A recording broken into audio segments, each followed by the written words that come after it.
Fala pessoal, sejam muito bem-vindos a mais um do meu, o seu, o nosso. Eu tive que fazer, né? Teve que fazer, hoje o Otto não tá aqui. Trader Talks, hoje com ele uma presença especial, um cara que tem uma presença que vocês precisam, pô, tá aqui pra entender o que esse cara tem de presença. Não, no pregão devia ser uma loucura, Não. devia partir pra cima e sai da frente. Fábio Denardi, pô, um prazer imenso. Muito obrigado por... Ele aqueceu, ele fez o que a gente deveria ter feito. Ele tá aquecendo o público desde a semana. Exatamente. Ele é demais, assim, vocês precisam ter essa sensação. Esse cara aqui, sensacional, a gente encontrou ele no Summit, não foi? Pô, que é isso? Vocês não têm noção do que foi isso aqui, cara. Direto ele ia lá na sala, dar um alô na sala. Que lá. isso, cara é... Denardi, eu vou chamar ele de Denardi. Uhum. Mas é isso aí, é o Denardi Trader. Né? Pô, obrigado por topar o convite. Pô, sexta-feira, 4h40 da tarde, a gente tá gravando aqui, o solzinho tá rolando, podia estar pegando já o carne pra praia, mas estamos aqui. Pô, obrigado aí por aceitar sentar aqui com a gente, trocar essa ideia. Pena que o Otto não tá aqui para dividir também essa experiência, mas, pô, mais uma vez, obrigado. E, pô, quem é? Fábio Denardi. Aqui não tem um negócio de 5 segundos, 10 segundos, 1 minuto pra você falar, não. Se você quiser falar 10 horas, você pode falar. Se você quiser falar em 1 minuto, você pode falar também. Não, primeiramente eu queria agradecer o convite, né? Uhum. Eu sou fã de vocês, não é? O pessoal vai saber. Quando eu fui no Summit lá do BTG, que foi um evento incrível, quando eu vi o Lucas Claro e o Lucas Costa, eu falei, pô, eu quero tirar uma foto com você. E vocês, porra, foram demais. Eu acompanho muito o trabalho de vocês, sou um admirador, né? Eu que sou da BMF, o Viva Voz Raiz, né? Uhum. Um Jurássico. Então é muito bacana ter vocês. E é uma admiração, um carinho, um respeito por onde vocês chegaram e estão. Então, para mim, aqui é um convite ilustre. O que eu puder acrescentar e a gente lembrar das histórias e contar um pouco até os dias de hoje vai ser um prazer. Boa. Pô, primeira pergunta, acho que e aí a curiosidade que a gente tem com todo mundo que senta aqui nessa mesa é, pô, primeiro, como é que surgiu o mercado financeiro na vida do Denardi? E, pô, por que começar pelo pregão? Ou não começou pelo pregão, começou... Por onde você começou? E aí, obviamente, depois a gente vai explorando essa jornada toda ao longo aí do nosso podcast. Mas assim, pô, como é que... Cara, bolsa, beleza. Sua família tinha alguma coisa com o mercado? Não tinha? Como é que surgiu esse gosto pela essa loucura aqui? Bom, primeiramente, a minha trajetória no mercado financeiro já foi uma trajetória, assim, diferente, né? Uhum. E aí eu vou contar um pouco, como foi, mas assim... Eu comecei na mesa e desci pro pregão. Entendi. Normalmente, no passado, era o contrário, exatamente. A pessoa tinha uma chance no pregão, começava de office boy, virava auxiliar de pregão, virava operador e pegava alguma só para o pessoal situar, qual ano que a gente está falando? Eu entrei na Bolsa em 96. Ah, tá. Beleza. Em 1996. Então eu fiz o caminho inverso. Mas como surgiu isso é aquela coisa, né? Vocês estão aqui, parece que a gente tem um bichinho, né, dentro da gente, só que a gente não sabe que horas que ele vai despertar. E eu tenho uma idade bem avançada de vocês, né? Não parece, né? Mas eu tenho, talvez até o dobro de vocês. Não, o dobro não, mas quase isso. E era diferente. Para você entrar no mercado financeiro, era restrito. Então, a gente brincava assim, pô, eu, moleque, né? Eu tive uma boa formação, eu estudei no Dante, então também já era um pouco diferente. E aí depois eu acabei entrando na FAAP, eu fiz economia na FAAP, então tava um pouco ligado. Mas eu sempre tive um sonho de trabalhar num banco ou numa corretora. Só que no meu tempo, ou a pessoa precisava ser muito inteligente, tipo vocês, estudiosos, que nada. Ou precisava do famoso QI. Quem indicou. Né? Ou você tinha um pai que já operava e já era do mercado financeiro, ou um tio, alguma coisa assim, para pelo menos te dar um empurrão. Então você sentava numa DTVM, ou numa corretora, ou num banco. E como eu não tinha nada disso, Eu fui na raça e um dia eu mandei, para resumir também um pouco, eu mandei um currículo para uma corretora. Eu estava no primeiro semestre da FAAP, aquelas coisas de IDA, tirando xerox. Aí uma menina falou assim, pô, estão precisando de um estagiário numa corretora. Eu falei, tem certeza?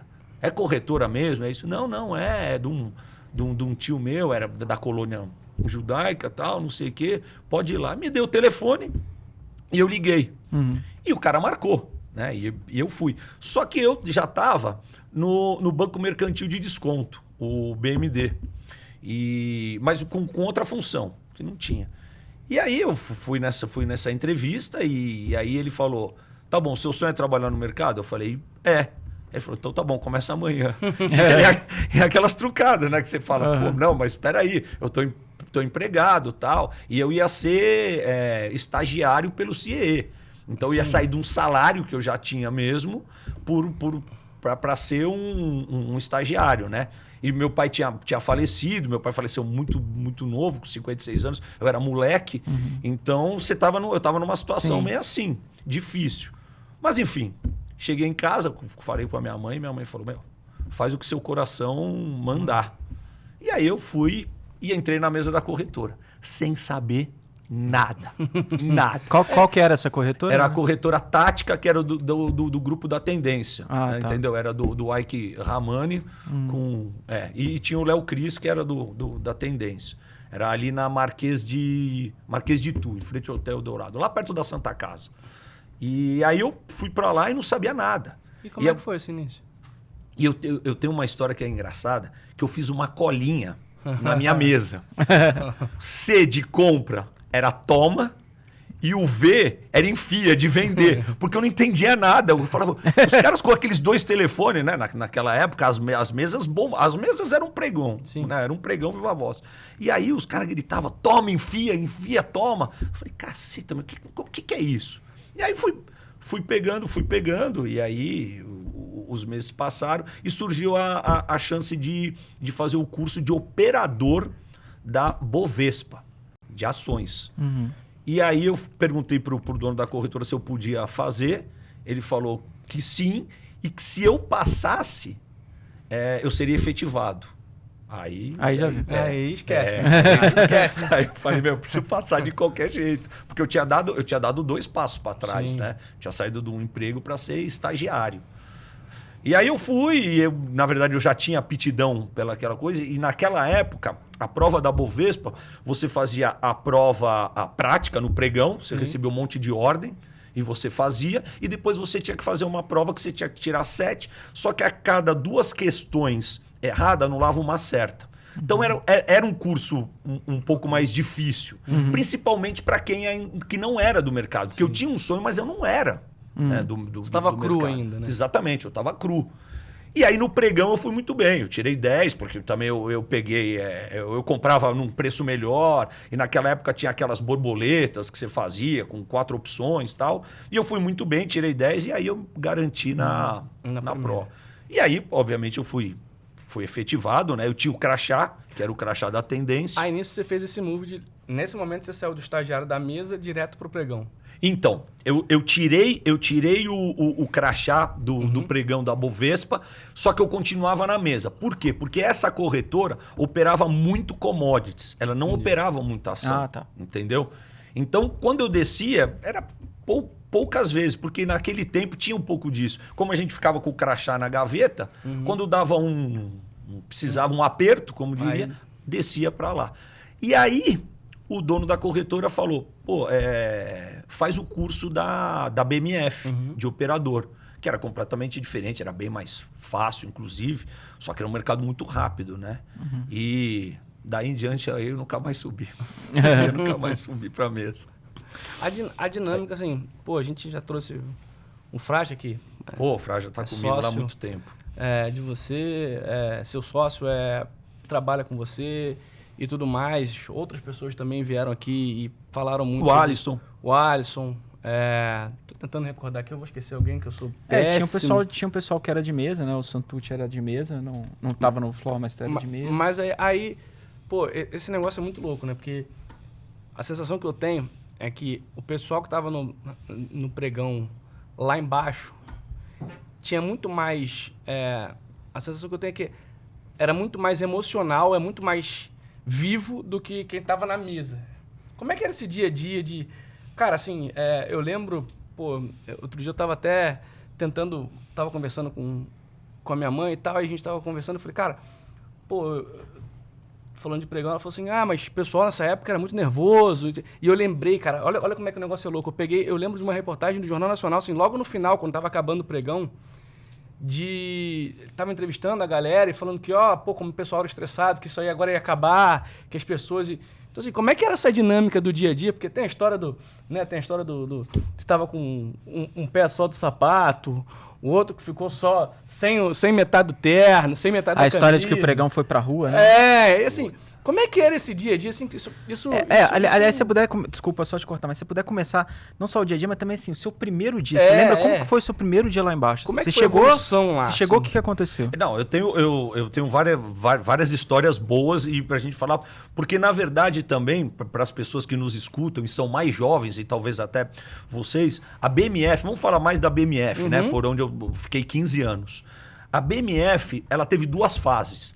Teve uma fase que era o pregão, o que a gente brinca, o empurra, o baile funk, como a gente chamava, sem os pits. Os pits são aquelas grades que vão subindo como se fosse uma arquibancada, que deixava a gente parado.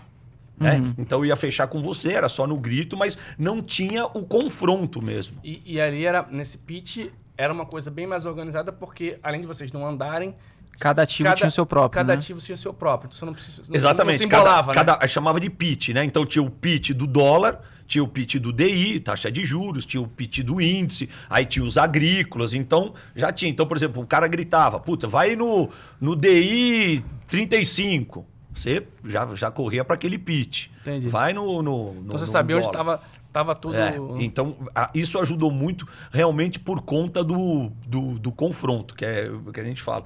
As pessoas achavam que a gente estava brigando, né? É muito engraçado quando a gente vai contar um pouco da história. É que nem piloto de avião. Todo mundo pergunta como é que decola e como é que pousa. Né? Como é que vocês se entendiam e, na verdade, vocês não brigavam? Né? E é muito engraçado que na hora a gente se xingava muito. Só que se passava 2, 3 minutos, você encontrava o cara no banheiro ou no armário, deixando o crachá, você pedia desculpa pro cara, você abraçava. É igual futebol, né? Igual. No futebol você tá ali você de precisava campo. do cara. Daqui a 5, 10 minutos você precisava do cara, entendeu? Para fechar um negócio. E o que valia lá, na palavra. Mas, pô, tem histórias aqui que a gente vai contar. Eu mesmo tive um acidente no pregão, a lapiseira de um scalper, né? O scalper é aquele operador que operava para ele, não precisava de telefone. Pegou no flap da minha retina e levantou, cara. Nossa Senhora. Puta, fiquei acho que menos um mês fora, mas foi tipo loucura. Porque a gente ficava com a boleta e com a lapiseira, né? A 9 assim ia apregoando. E numa dessa que ele fez, pegou, eu senti só que doeu. Tava com um cliente na linha, né? Esse cliente que ficou comigo 7 anos, era uma instituição. E eu tenho um carinho muito grande com ele. Outro dia depois a gente se viu. Era o Fernando Santander. Eu fiquei durante 7 anos na roda do dólar com o Santander. E eu posso falar, porque eu saí, não tem problema nenhum. E a gente fez uma amizade muito grande. E aí eu falei para ele, a gente falava, nunca falava o nome, né, das pessoas que a gente operava. Daí eu falava, puta, patrão, eu acho que eu machuquei o olho. Daí eu operava muito. Aí ele falou assim para mim, não, vai lá e joga uma aguinha e volta. Se for joga uma aguinha e volta, eu fui pro hospital, fiz uma operação, uma cirurgia. Foi só uma aguinha, né? Só uma aguinha. Então tem isso. Eu propriamente não lembro do meu primeiro dia. Isso que eu ia perguntar, do seu primeiro dia. Mas, assim, eu não, por exemplo, a bolsa é o que a gente brinca, é que aquilo foi uma escola. Foi uma escola em todos os sentidos. A gente brincava, aqui o filho chora e a mãe não vê. Né? Então, por exemplo, o cara que entrava, o calouro, que hoje em dia não pode, né, devido a uma série de coisas que a gente sabe, lá não tinha isso. Então tinha muito auxiliar que, por exemplo, começava na bolsa, no pregão, e que no dia seguinte você não via mais ele. Porque ele sofria tanto, né? Era o tal do bullying, zoeira. tanta brincadeira, tanta zoeira, que tinha gente que não ia. E eu, como eu já vim da Bovespa com um crachá da Bovespa, os caras meio que não sabiam se eu operava lá. Eu era muito novo, mas eu já tinha um crachá. Então, eu acabei não direto. Mas, assim, eu não me lembro propriamente, mas, tipo, acho que a primeira ordem toma 200 lote no índice, né? Porque eu comecei no índice. Ah, tá. Isso Meu Deus do céu. O telefone a gente brinca, né? Tem o telefone até hoje, eu saí da bolsa, eu levei, assim como o Frajola, né? A bolsa deu pra gente. Parecia um pandeirinho. Ficava assim. Parecia um pandeiro, porque é uma adrenalina, era uma emoção muito, muito grande. Diferente da mesa, a mesa também tinha a sua forma de operar. Mas era diferente, tinha gritaria. Lá embaixo era o confronto. E tipo, quando a gente recebia uma ordem, se você não executa, vocês que estão desse lado, vocês sabem, é dinheiro. Né? Então o cara manda você comprar, tomar em tal preço, e você não conseguiu, pô, era um estresse. Era um estresse. Uhum. Porque você ia comprar em outro preço, e isso era dinheiro, e ninguém quer perder dinheiro. Então era uma gritaria. Então por isso que a gente... você estava gritando, o cara não tá te vendo, chega uma hora que você vai para cima. E muitas vezes aconteceu isso na porta mesmo da BMF, que o primeiro... Aí voltando, né? Nessa época, o pregão da BMF, para quem tiver oportunidade de ir lá na Praça Antônio, era aquele quadrado e ficavam as rodas desenhadas no chão, né? Com uma fita. Só que quando o negócio pegava, as rodas se misturavam, cara. Era muito engraçado. Então, o dólar do mês estava com outro dólar. Na mesma roda tinha 2 preços. Era muito louco, cara. E como é, assim, e aí, curiosidade, como é que é justo esse negócio? Porque, assim, hoje, eu fico pensando porque eu não tive essa experiência. Então, hoje, pô, você chega ali, você vai dar uma ordem, beleza, se você quiser comprar o próximo contrato, paciência, pode fazer, tem muito menos liquidez e tal. Mas você vai lá e bota a ordem. Como é que era esse no dia a dia? Porque eu fico imaginando, pô, a gente já fica ali na live, já é difícil o multitask da coisa, de você olhar a tela, tentar interpretar o mercado, responder o chat, às vezes olhar alguma outra coisa que alguém está te mandando. Isso quando não tem alguma mesa mandando mensagem no Teams pra gente. Mas assim, isso eu tô ali, pô, mal bem, eu tô aqui, não tem ninguém passando na minha frente, não tem ninguém gritando no meu ouvido. E como é que era isso? Porque a sensação que eu tenho é que, assim, pelo menos a visão que eu tenho, pouca visão que eu tenho dessa época era, pô, o cara da mesa gritava para baixo, você tinha que entender o que o cara tava falando, entender como é que tava ali a temperatura da roda para você também... Pô, às vezes o cara te pedia para comprar um lote muito grande. Se você desse na cabeça, provavelmente ia acontecer o que acontece às vezes uma ação que tem pouca liquidez, você quer comprar, você bota um lote muito grande, você vai puxar o mercado sozinho. Ainda tinha outras pessoas que mal bem... Porque assim, você tinha mais um filtro de sensibilidade ali na coisa, né? Que era literalmente o barulho, a forma como as pessoas estavam falando. Então, você tinha que perceber a pessoa, né? As pessoas, principalmente os principais ali, porque posso estar falando uma besteira aqui, mas eu acho que sempre tinha uns caras ali que você sabia que eram grandes, então você estava sempre ali meio que marcando o cara para entender qual a temperatura que ia estar o mercado. E, pô, você era o robô, né? Você era o robô de hoje. Né? O robô que às vezes você bota lá, vai na VWAP do dia, ou então vai alguma coisa para tentar deixar o preço no médio, mais próximo do médio do dia. Isso era uma pessoa que fazia, né? Eu fico imaginando a dificuldade que isso não devia ser, processar tudo ao mesmo tempo e executar as coisas, assim. Como é que era esse dia a dia, assim? Você deu um exemplo que eu vejo hoje, né? Eu acompanho vocês, então eu vejo. Então o Costinha tá lá, de repente um cara do chat perguntou alguma coisa, ele tá vendo o gráfico do índice do dólar, aí de repente é o que você falou, aí o chefe manda no zap e vocês estão antenados. A gente tinha essa facilidade no pregão que eu acho que a gente carrega até hoje, né? Nós estamos aqui, principalmente na nossa vida pessoal, mas a gente está aqui escutando, né? Sim. A gente acaba levando isso, né? Então, às vezes, você está conversando com uma pessoa, mas você está vendo o que o outro está falando também. E a gente tinha isso, né? Eu acho que isso era uma vantagem que a gente tinha perante aos dias de hoje. Por quê? Porque era exatamente isso que vocês comentaram. A gente recebia uma ordem e a gente tinha que executar. Só que se nessa fração de segundo a gente não conseguisse entender o que estava acontecendo, provavelmente a gente não ia executar essa coisa. Por quê? Porque o mercado ele era diferente, entendeu? Por exemplo, tinha aquela figura do scalper, do autônomo, que se ele visse o que você queria fazer, ele antecipava. Então, isso era uma coisa que até eu ia te perguntar, porque assim, eu tava escutando um podcast do Lombardi. E eu tava escutando também num podcast também o Antunes, que já veio aqui, ele contou, né, ele até desenvolveu a plataforma dele exatamente para ser a questão sonora, que para ele ainda ajuda muito. Ele tem lá a plataforma dele ali, que é exatamente para isso, que bota filtro sonoro, né? Assim, você tomou 500 lotes, você começa a entender. Quando tem um lote muito grande, faz um barulho. Quando é lote menor, faz outro. Exatamente para ele, que é um cara que veio, né? Ele tem a história da Interfloat e tudo mais, e ele veio do pregão também, ele tem essa sensibilidade muito mais aguçada do que, por exemplo, eu e Costinha. Se a gente for fazer, a gente vai ter que treinar bastante para chegar nesse ponto. Mas o que eu queria perguntar e se, beleza, chegou algum momento, assim, tem lá o scalper, que era o cara que ele operava literalmente o dinheiro para ele mesmo, né? E aí, até nesse podcast, o Lombardi fala, não, que tinha o custodiante não, era alguém que fazia a garantia de que você iria pagar o prejuízo ou ia receber o lucro no final do dia. Compensação. Liquidação, né? Agente de compensação. Isso, esse era o nome. E aí, esse cara, ele tinha um poder muito maior do que, inclusive, as mesas, né?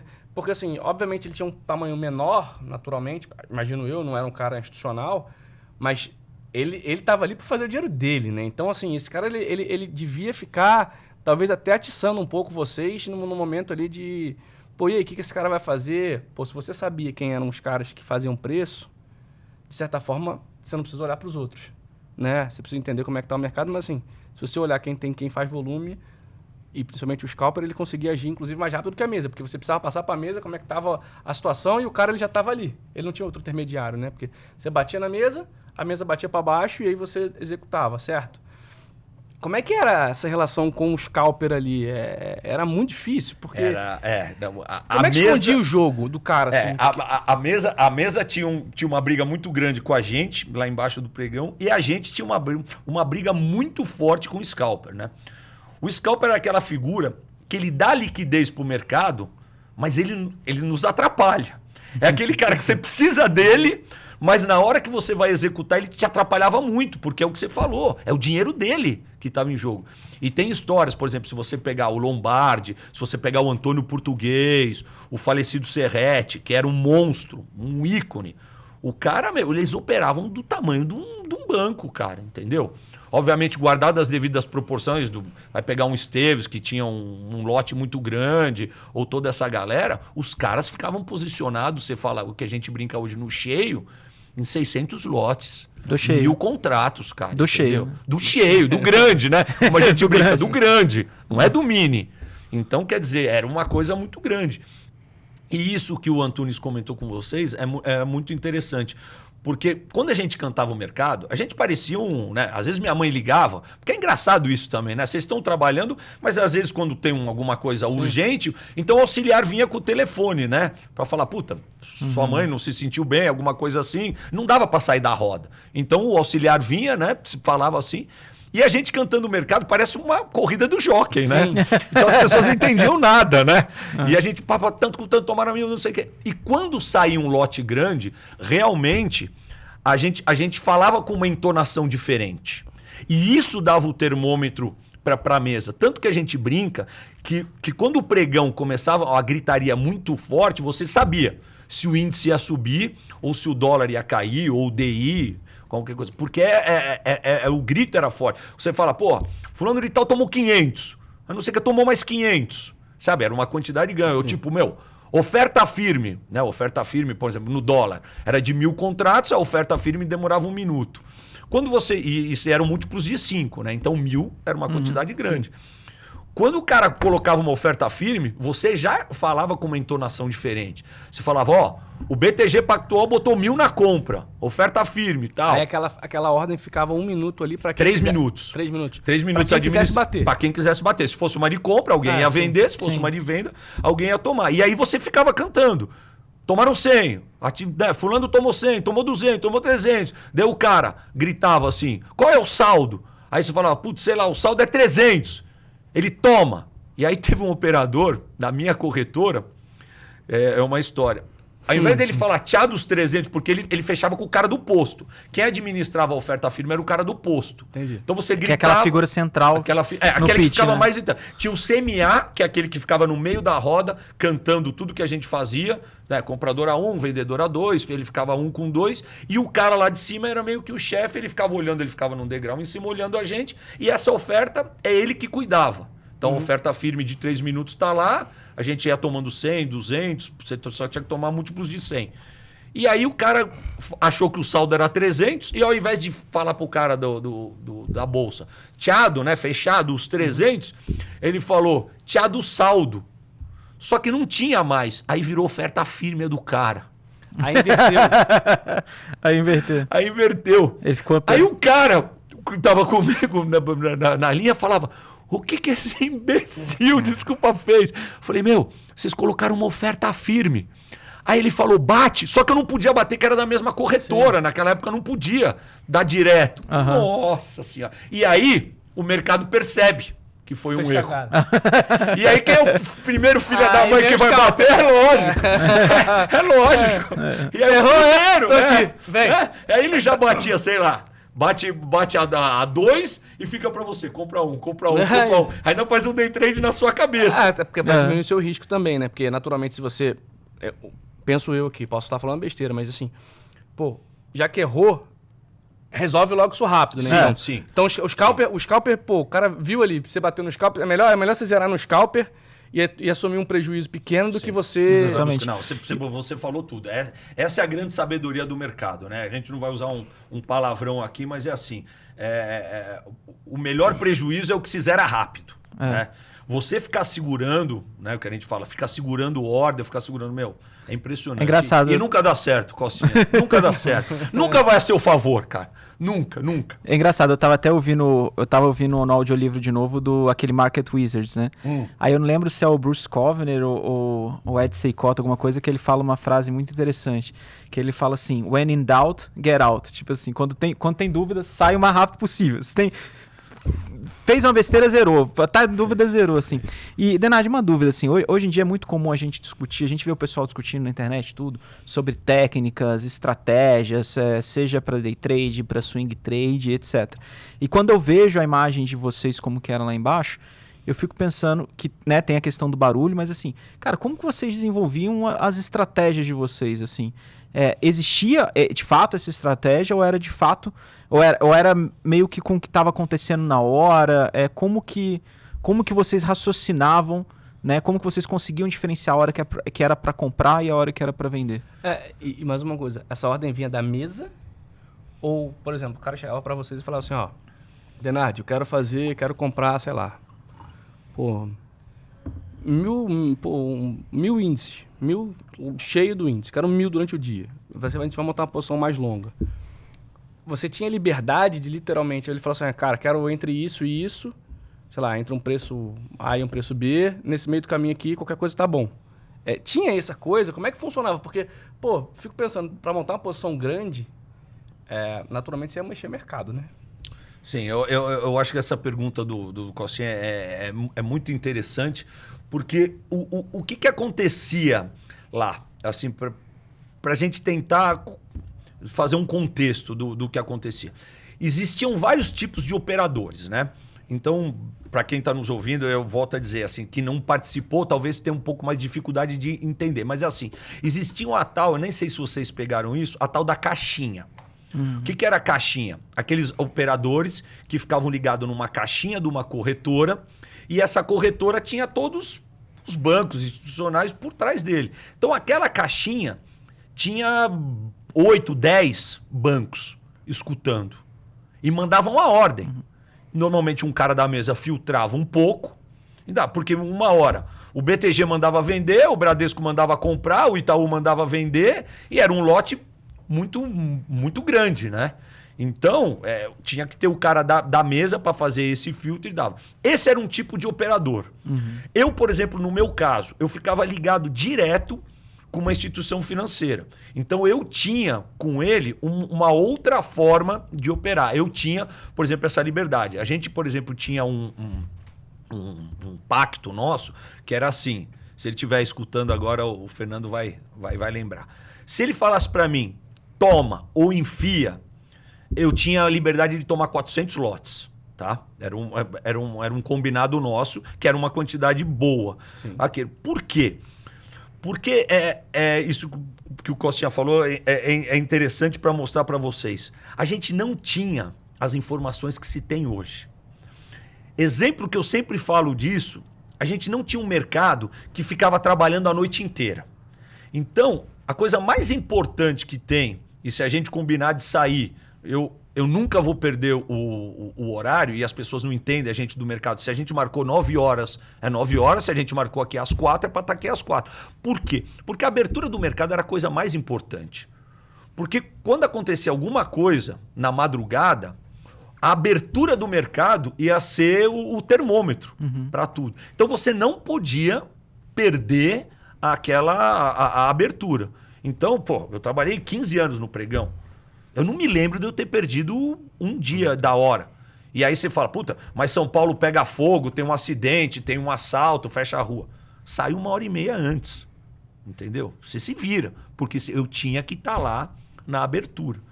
E era muito engraçado que a gente não tinha muito as informações que se tem hoje. Eu brinco, tinha uma TVzinha uma TV que ficava passando a Bloomberg, o S&P e o Dow Jones. E os caras operavam fortunas só com aquele tipo de informação. Então, quer dizer, você contar hoje é muito engraçado, né? É como se a gente estivesse no tempo dos nossos pais lá atrás, que eles passavam naquela rua e falavam, putz, isso aqui era uma fazenda. Aí você passa hoje, é o Shopping Guatemi. Né? É umas coisas assim. Não dá para dimensurar, que eu não consigo entender às vezes também, nem eu. Eu falo, como é que se operava tanto sem informação? Né? E aí, muitas vezes, o cara tinha que realmente ter uma cumplicidade com o operador, porque senão ele não conseguia executar. Ia executar, mas vai pagar um pedágio muito grande. Entendeu? É porque era muita informação, né? Imagina, você assim, fica imaginando, o cara fala para você, toma não sei quantos lotes, a não sei quanto de preço, só aí já foram alguns segundos que alguém aqui já tomou, né? Então... Sim, e aí é o que a gente fala, antes do pitch era aquele empurra, e você às vezes você não chegava no cara, né? E tinha é que o mercado era outro também, é muito difícil, né? Pô, outro dia a gente se reunia aí os operadores e a gente estava lembrando, a gente já chegou a pegar a ordem do cara falar assim, toma 5.000 contratos, tipo pega um Esteves da vida, um Salute, toma 5.000 contratos do dólar, mas eu não quero oferta firme. Porra, a pupila já fazia assim, ó, explodia. Porque você já dava um negócio e você sabia que você ia puxar o mercado. Porque não tinha como, entendeu? Então eram umas coisas que a gente para pensar, a gente fala, mas como é que a gente conseguia? Obviamente tinha horas que não dava. Perdia lote, então muitas vezes você perdia lote e aí a BMF já começou com aquelas coisas de filmagem para poder... E sempre quando você perdia um lote, quem que era a contraparte? O scalp. Então você comprou o dólar a 2, ele estava valendo 5 e não via a boleta. E só que você tinha confirmado pro seu cliente. Eu comprei, sei lá, 100 contratos de dólar a 2. Ele, beleza. Quanto que tá? Tá valendo 5. Cara, puta, que beleza, né? Tô ganhando 3 pontos. Que animal. Tá, mas cadê a boleta? E aí só para lembrar pro pessoal, porque na época vocês fechavam a ordem, os auxiliares, eles confirmavam as ordens e aí você tinha, então, um papel confirmando que aquela ordem tinha sido executada. Eu esqueci até de trazer, mas a boleta era o seguinte, você anotava, né? Eu comprei do Costinha, comprei do Claro, sei lá, tantos contratos, pegava a boleta, dava para o auxiliar ia na contraparte. E sempre quem fazia depois a boleta para jogar para a bolsa o contrato era o vendedor. Então o auxiliar do vendedor fazia e assinava os 2 auxiliares e jogavam. Só que, tem umas histórias nossas que é muito engraçado. Um dia, a minha boleta, o cara, tipo uma ordem assim, né? Que fica muito específica, às vezes não tá, mas vocês que são do mercado e as pessoas também são. Mas o cara falou assim para mim, puta, como é que tá o dólar? Sei lá, tanto com tanto, quanto tem na venda? Tem 55 contratos. Ele, toma. Não. Toma mais 100. toma mais 200. E os primeiros, tipo, porque eu fechei os 55, tinha do 30, tinha do 25, tinha do 5, não anotei. Aí o cara, mais 100, mais 100, mais 100, mais 100, virou 1.000. E você tenta... Só que eu só tinha marcado os 55 primeiros. Só que na minha cabeça, eu tomei os 1.000. Eu peguei a boleta, o auxiliar lembra até hoje, escrevi assim, comprei 1.000 contratos e dei para ele. Você vira. Aí ele olhou assim para mim e falou assim, o que é isso? Eu falei, meu, eu tenho 1.000 contratos, agora eu não sei com quem. Se vira. Os caras eram bons, E aí ficava aquelas mesas, meu, os caras com boleta, aí vinha um, vinha outro. Era uma loucura, gente. Aquilo era uma loucura. É um saudosismo, assim, porque a gente fica... Eu não sei também como a gente se entendia. Realmente, eu não percebi... É maluco. Eu não percebi, aí depois a gente pode entrar um pouco nisso. Eu não percebi que ia acabar tão rápido. A Bovespa acabou muito rápido, porque eu achava que o mercado era um pouco mais lento, eram ações, eram mais tranquilos. Então, quando ele migrou para o eletrônico...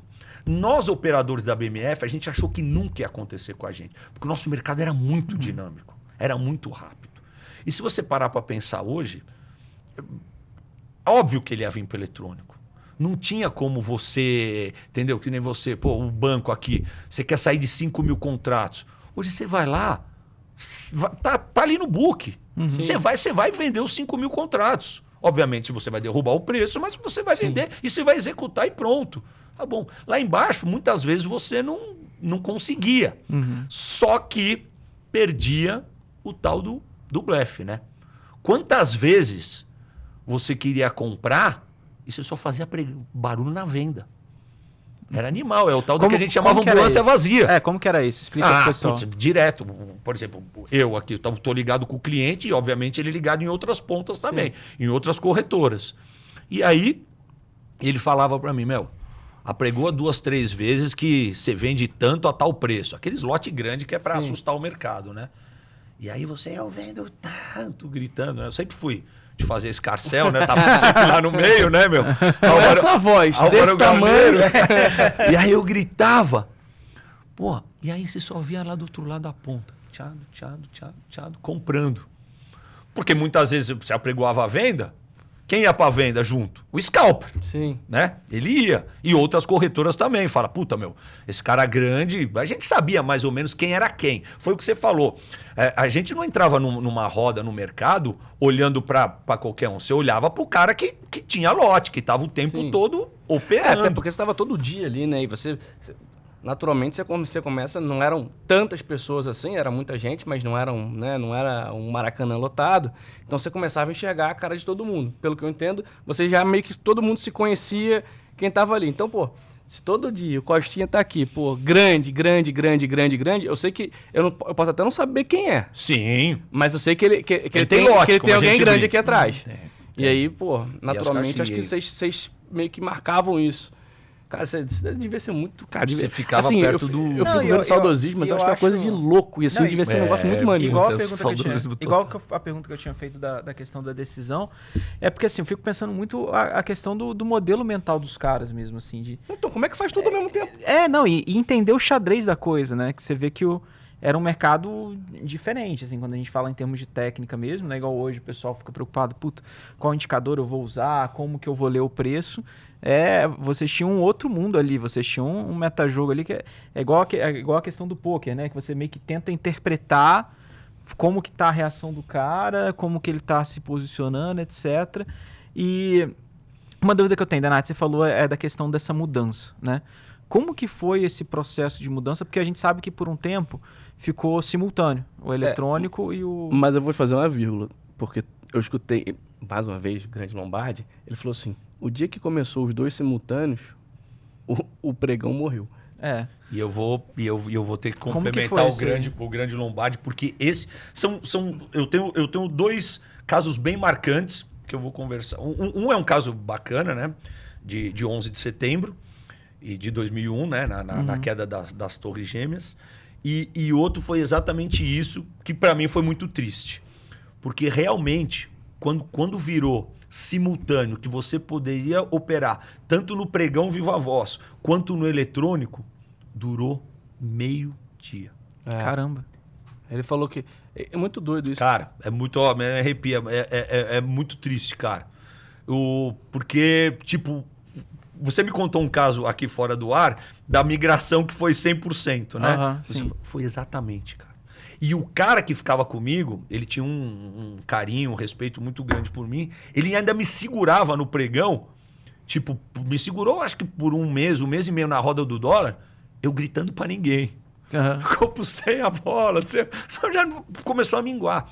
E quando você fala de que não parecia o Maracanã, nós estamos falando de uma roda de 400 operadores. É muita gente. Chegou a ter 400 operadores numa roda. Caramba.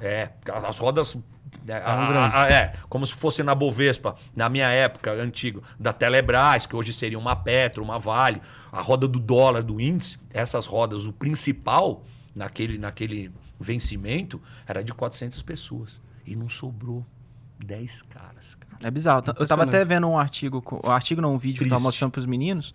Hoje, só tem uma bolsa até hoje que tem um pitch, que é a LME, London Metal Exchange. Que é muito interessante, depois se você quiser até te mando o vídeo. Que são 90 operadores só, e é uma bolsa de commodities metálicas, que eles operam cobre futuro, algumas coisas assim, e são 90 pessoas só. Assim, é um círculo vermelho e tudo. E que eles tentaram cortar, tentaram depois da pandemia acabar, só que, enfim, as pessoas não quiseram que acabasse, etc. E aí o meu sonho era esse, sabia? E aí fica aquela coisa meio saudosista. Assim, mas se eu fosse não sei, você já deve ter ido na B3, sim, e eu falo, poxa, por que não deixou a figurinha, né? Deixa eu lá, tiozinho, contando as minhas histórias. Tipo, com certeza, vocês podem até me dizer, a Stock Exchange, a Bolsa de Nova York, aquela figura dos operadores, provavelmente eles não operam lá. É meramente ilustrativo. Exatamente. Mas a figura e a profissão não se acabou, né? Aqui a gente deixou uma profissão inteira se acabar. E aí depois a gente pode entrar nesse mérito, porque a gente também não era unido, não tinha nada. Mas é muito triste, porque eu acho que deveria ter isso. Pelo menos aqueles tiozinhos, eu conto uma história, o outro conta, falo, ó, esse cara tava aqui. E as imagens que a gente tem, né? As coisas que a gente tem, as histórias do... E essa questão do 11 de setembro, você falou que você ia contar pra gente. Então, sempre essa foi uma coisa muito marcante, porque eu não lembro do meu primeiro dia operando. Mas esse dia do 11 de setembro eu nunca vou me esquecer, porque são vários fatos que acontecem que mexeram, né, com o mundo, e você começa a olhar de uma outra forma. Quando eu cheguei de novo, a abertura do índice, se eu não me engano, era às 10, e o primeiro avião que bateu 9h45, tá? E por isso que eu digo, a gente sempre chegava antes, porque a abertura era importante. E aí, quando bateu o primeiro avião, eu escutei alguém no pregão falando, puta, bateu um avião num prédio. Na minha cabeça, eu nem sei, era aqueles aviãozinhos que passa na praia, sabe? Sim. Puxando amor, eu te amo, ou que bom, ou chocolate garoto. Eu falei, deve ter um aviãozinho desse. Eu não tinha entendido. E a gente tinha, o que eu te falei, a gente não tinha muita informação. A gente tinha 2 telinhas, que normalmente tinha as moedas, o Dow Jones, o S&P, e tinha uma que ficava passando a Bloomberg, porque a Bloomberg ficava dentro da BMF, tinha um estúdio deles lá. Caramba, você não sabia. Eles ficavam ao vivo. Então, por exemplo, 4 horas da tarde, eu não me lembro quem eram os repórteres, mas eles iam falar e o pregão atrás, era bacana pra caramba. E aquela gritaria, quando saía número... Em português? Em português. Olha, caramba, português. que legal. Repórteres aqui. Mas tem Bloomberg em português. Bloomberg em português, Tem, tá. Os caras são que muito você só assiste... Ele só lê coisa em inglês. Não, mas tem em português, tá? Se ele pegar a TV a cabo, tem em português. E aí tava... Putz... E aí, o que aconteceu? Todo mundo falou e aí passou a imagem. E a hora que eu vi o avião, eu falei, putz, mano, não acredito, é um avião de verdade. E aí bateu o segundo. Quando bateu o segundo, o cara tocou meu telefone. E ele falou, vai no ouro, vai na roda de ouro. Só que na BMF tinha e não tinha. Entendi. Entendeu? É como se fosse na Bovespa. Quando você queria algum mercado que fosse o secundário, alguma coisa, você ia lá e você gritava, ação tal, não sei o que alguém faz.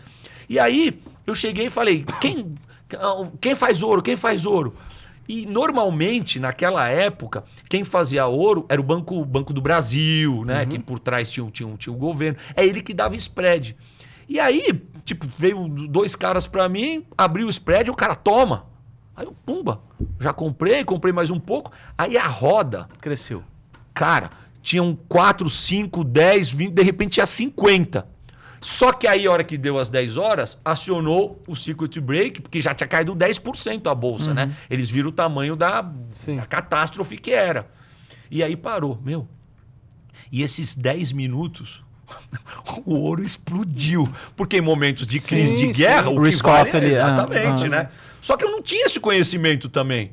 Cara, e aquilo ali foi uma experiência. Mas você conseguiu fechar o negócio mesmo? Fechei. O cara contou. Só que como o cara era pessoa física, ele também não acreditou muito. Ele também não tinha Mas tamanho, ele, né? Mas se foi ele sacada, tivesse rápido. E ele tocou o telefone, e eles eram do Rio. Era o Opportunity. Né? E ele me ligou e falou. E, porra, aí eu falo, caceta, meu cara. E aí depois ficou 3 dias sem o pregão, foi tudo aquilo que a gente sabe, né? Foi muito triste. A gente tinha um amigo nosso, o Ivan, que acabou falecendo lá no próprio... Ele era do pregão e ele foi trabalhar eu não sei se ele foi no Morgan, algum desses bancos gringo grande. E aí, fatalidade. Mas, puta, esse dia foi atípico nesse sentido aí do cara... Um ativo que eu nunca tinha ido. Não, então, acho assim, é muito maneiro porque é aquele negócio, né? Assim, cara, vai lá. Aí, tipo, 2, 3, 4, aí você fala assim, tem alguma coisa... Não, parece filme. Tem alguma coisa estranha aqui, né? Eu tava aqui sozinho, agora tá todo mundo aqui, o que tá acontecendo? Não.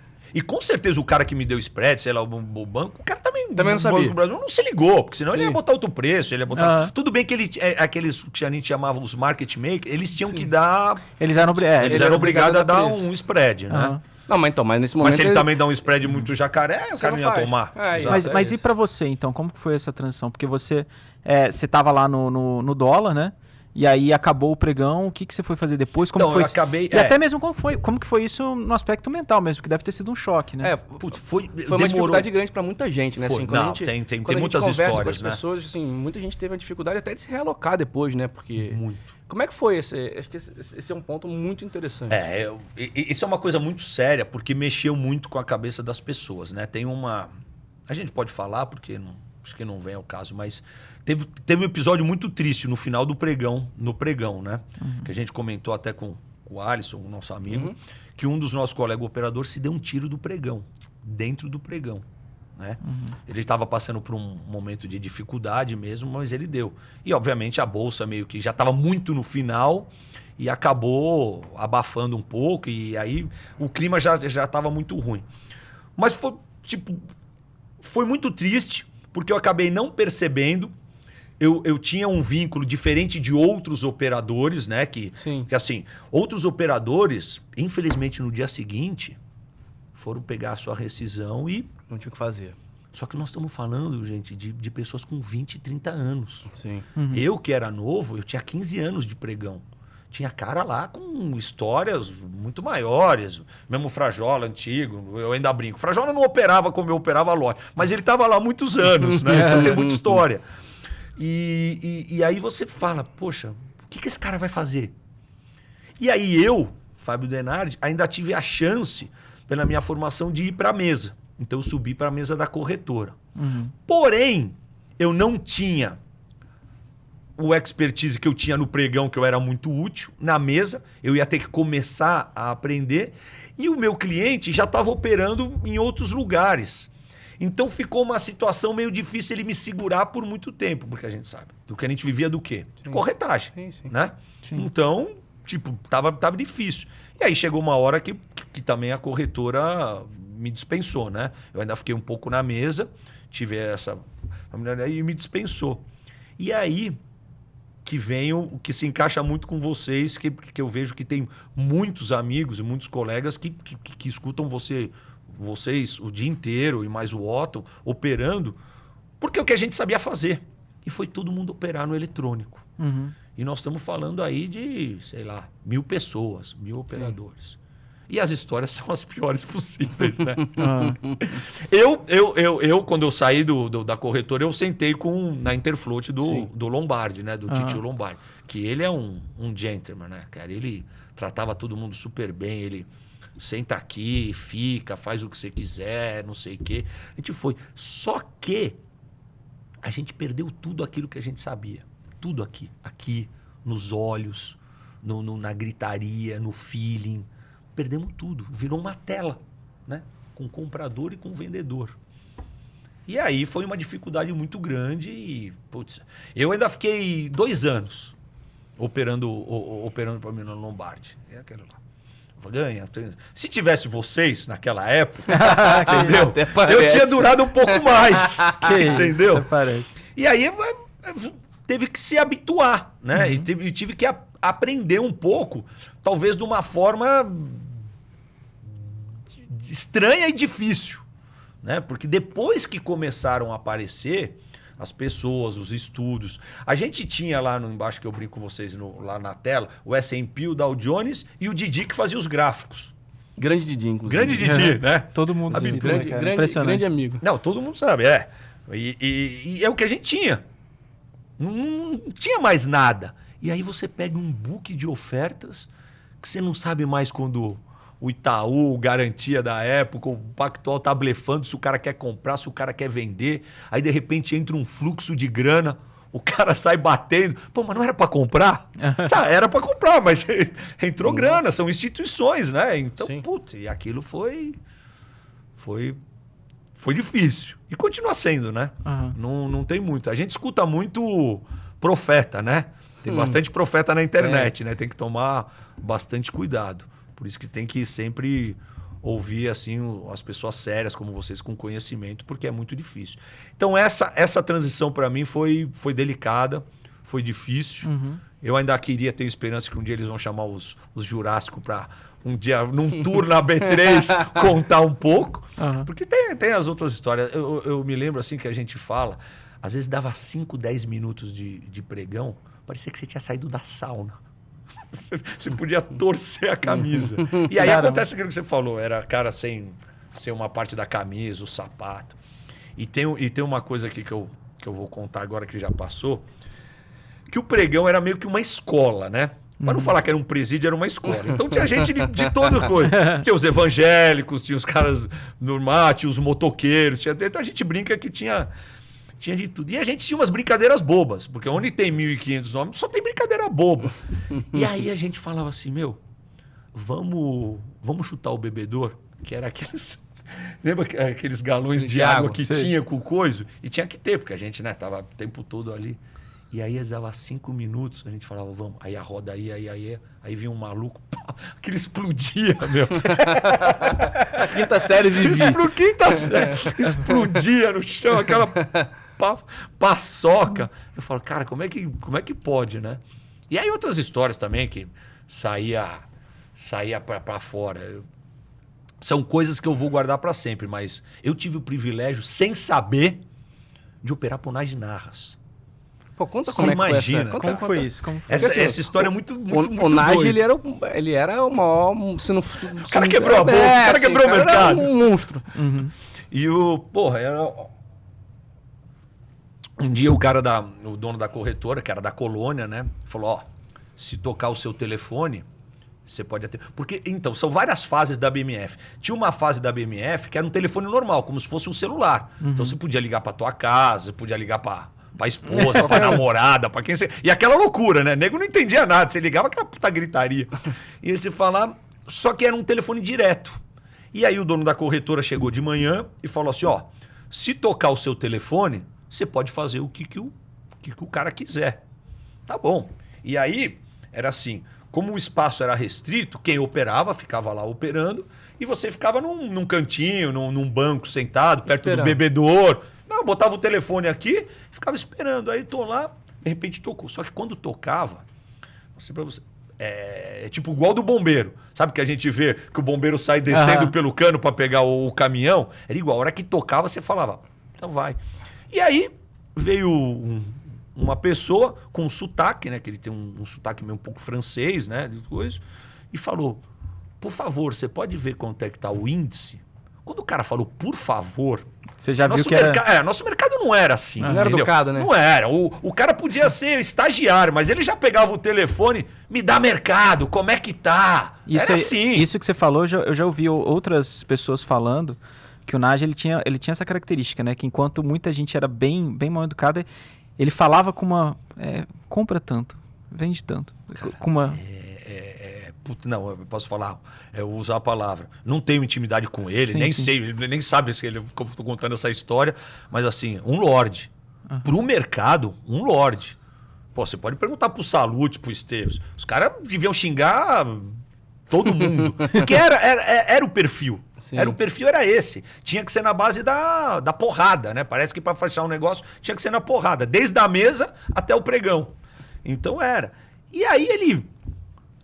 você pode ir na roda de índice? E eu fui, cara.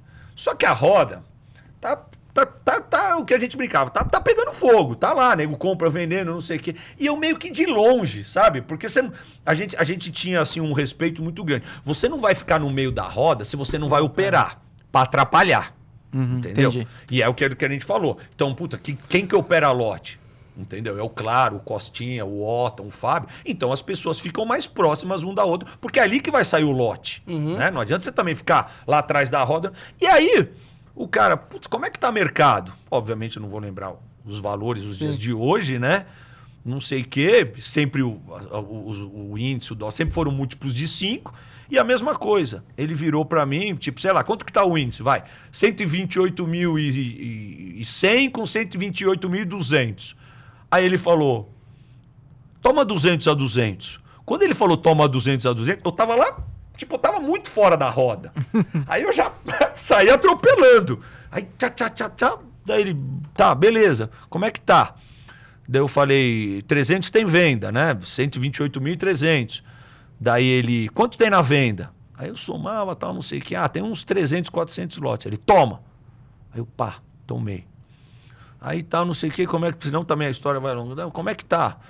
Não sei o que, já tava no 128 e 500. Quanto é que tá? 500. Aí ele virou pra mim e falou o seguinte, até 129 mil, você toma o que tiver. Eu moleque, mas eu moleque, cara. Sozinho. Eu moleque de tudo. Tipo, eu tava no começo, 26, 27 anos, tudo, né? Porra. Cara, o que eu fiz? Eu tava tomando, eu comecei, usando o exemplo, né? No 200, aí já tinha puxado até os 700. Meu, tinha vendedores a 700, a 600. Eu já fui a pregoê que eu comprava 129 mil. Os caras me jogaram pra fora, cara. Nossa, porque veio todo mundo em cima de você. Nossa, porque tinha cara que queria vender a preço muito mais barato. Sim. Só que faltava experiência. Sim. Faltou a malandragem. Em vez de você ir comprando aos pouquinhos, você botou o preço lá e falou, dane-se. E ele botou, pelo que eu entendi, você botou acima do que o mercado estava negociando. Exato. É isso. Não, tinha vendedor a 700, eu paguei 1.000. Tô com pressa. Os caras me Tô com pressa. Bom, resumindo, eu consegui fazer tudo, tal, não sei o quê. Cara, impressionante. Aí, tinha a hora do almoço, né? Então parava meio-dia, não, 1h. Aí, resumindo, eu puxei, eu tô usando esse número fictício, sim. Eu puxei para 130 mil índice. E os caras achavam que eu era, naquele tempo a gente falava chapa branca, que era o governo.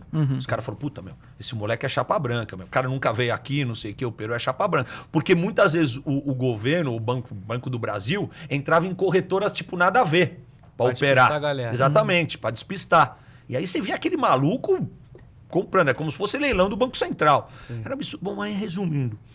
Aí chegou na hora de bater, o que a gente fez? Aí eu, comprei a 200, comprei a 300, comprei a coisa. Eu comprei um lote lá, não me lembro hoje, mas comprei uma quantidade grande. Uns 3, 4 mil lotes, não mais. Sei lá, uns 10 mil lotes, não me lembro. Beleza, fomos almoçar. Tinha aquela 1h de almoço e o mercado voltava 2h30. 2h30. Rolava um pouquinho do eletrônico.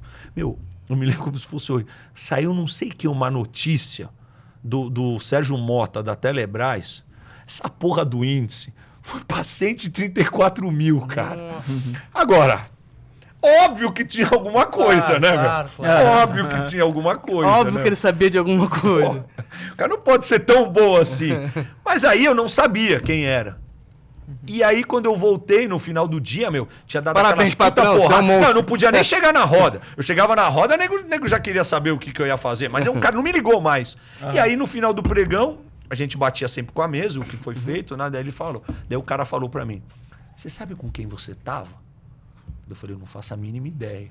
Ele falou, nas Ginacas. Eu falei, puta. Agora entendi, né? Pariu. Fui pra FAP lá contando pros caras. Os caras, rapaz, para de mentir, cara. Para de mentir. Legal. E uma outra coisa, assim, a gente ouve muita gente falando, né, da dificuldade da transição. Mas, ao mesmo tempo, eu imagino também que quem viveu aquela época tem algum tipo de vantagem em relação a quem tá hoje, alguma coisa assim, por talvez entender um pouco a mecânica do mercado, assim. Você sente que o tempo de pregão, alguma coisa que você viveu no tempo de pregão, te facilitou a sua leitura do mercado hoje em dia? Eu acredito que sim, porque sabe o que a gente percebe hoje? Principalmente vocês que ficam no day trade, a gente pode até ter o conhecimento e as ferramentas para achar que naquele momento o mercado vai subir ou vai cair.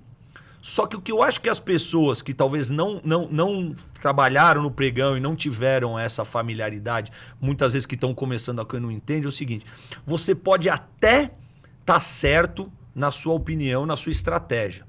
Porém, naquele momento, pode acontecer algum episódio de alguma instituição financeira que o cara tem que sair da posição. E isso acontecia muito comigo, por quê?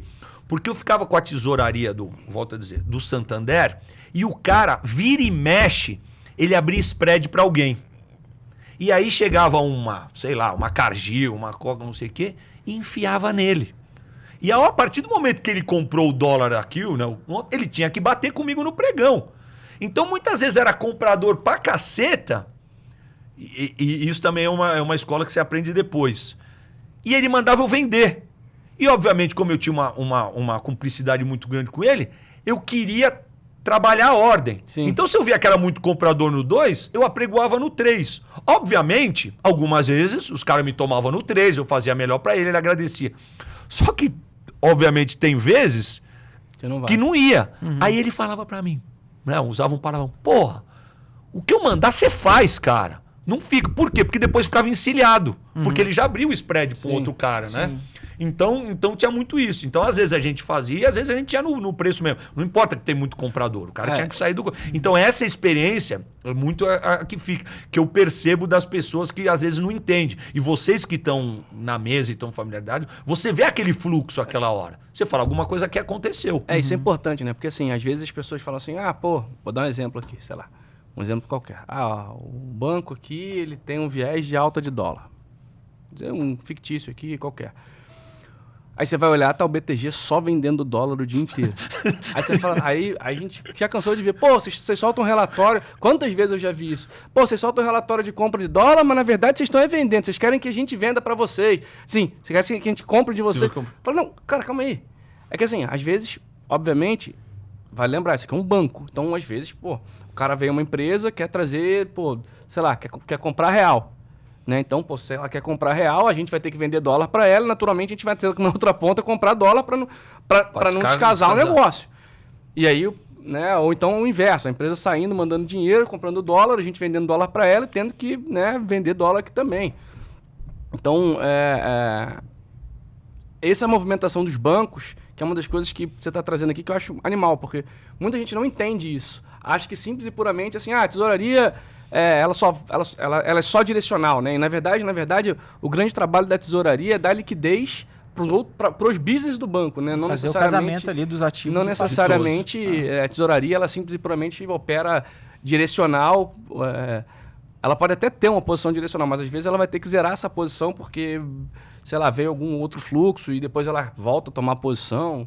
Mas não é tão simples assim. Né? Exatamente, foi o que você falou. O banco, vamos usar esse exemplo que você usou. O banco está com a cabeça que o dólar vai subir. Tudo bem, ele está até posicionado em dólar. Mas vai chegar um determinado momento que talvez por algum motivo ele vai ter que sair. E não só dessa posição, de outra posição, de um cliente, de qualquer coisa. Então, eu fico imaginando você.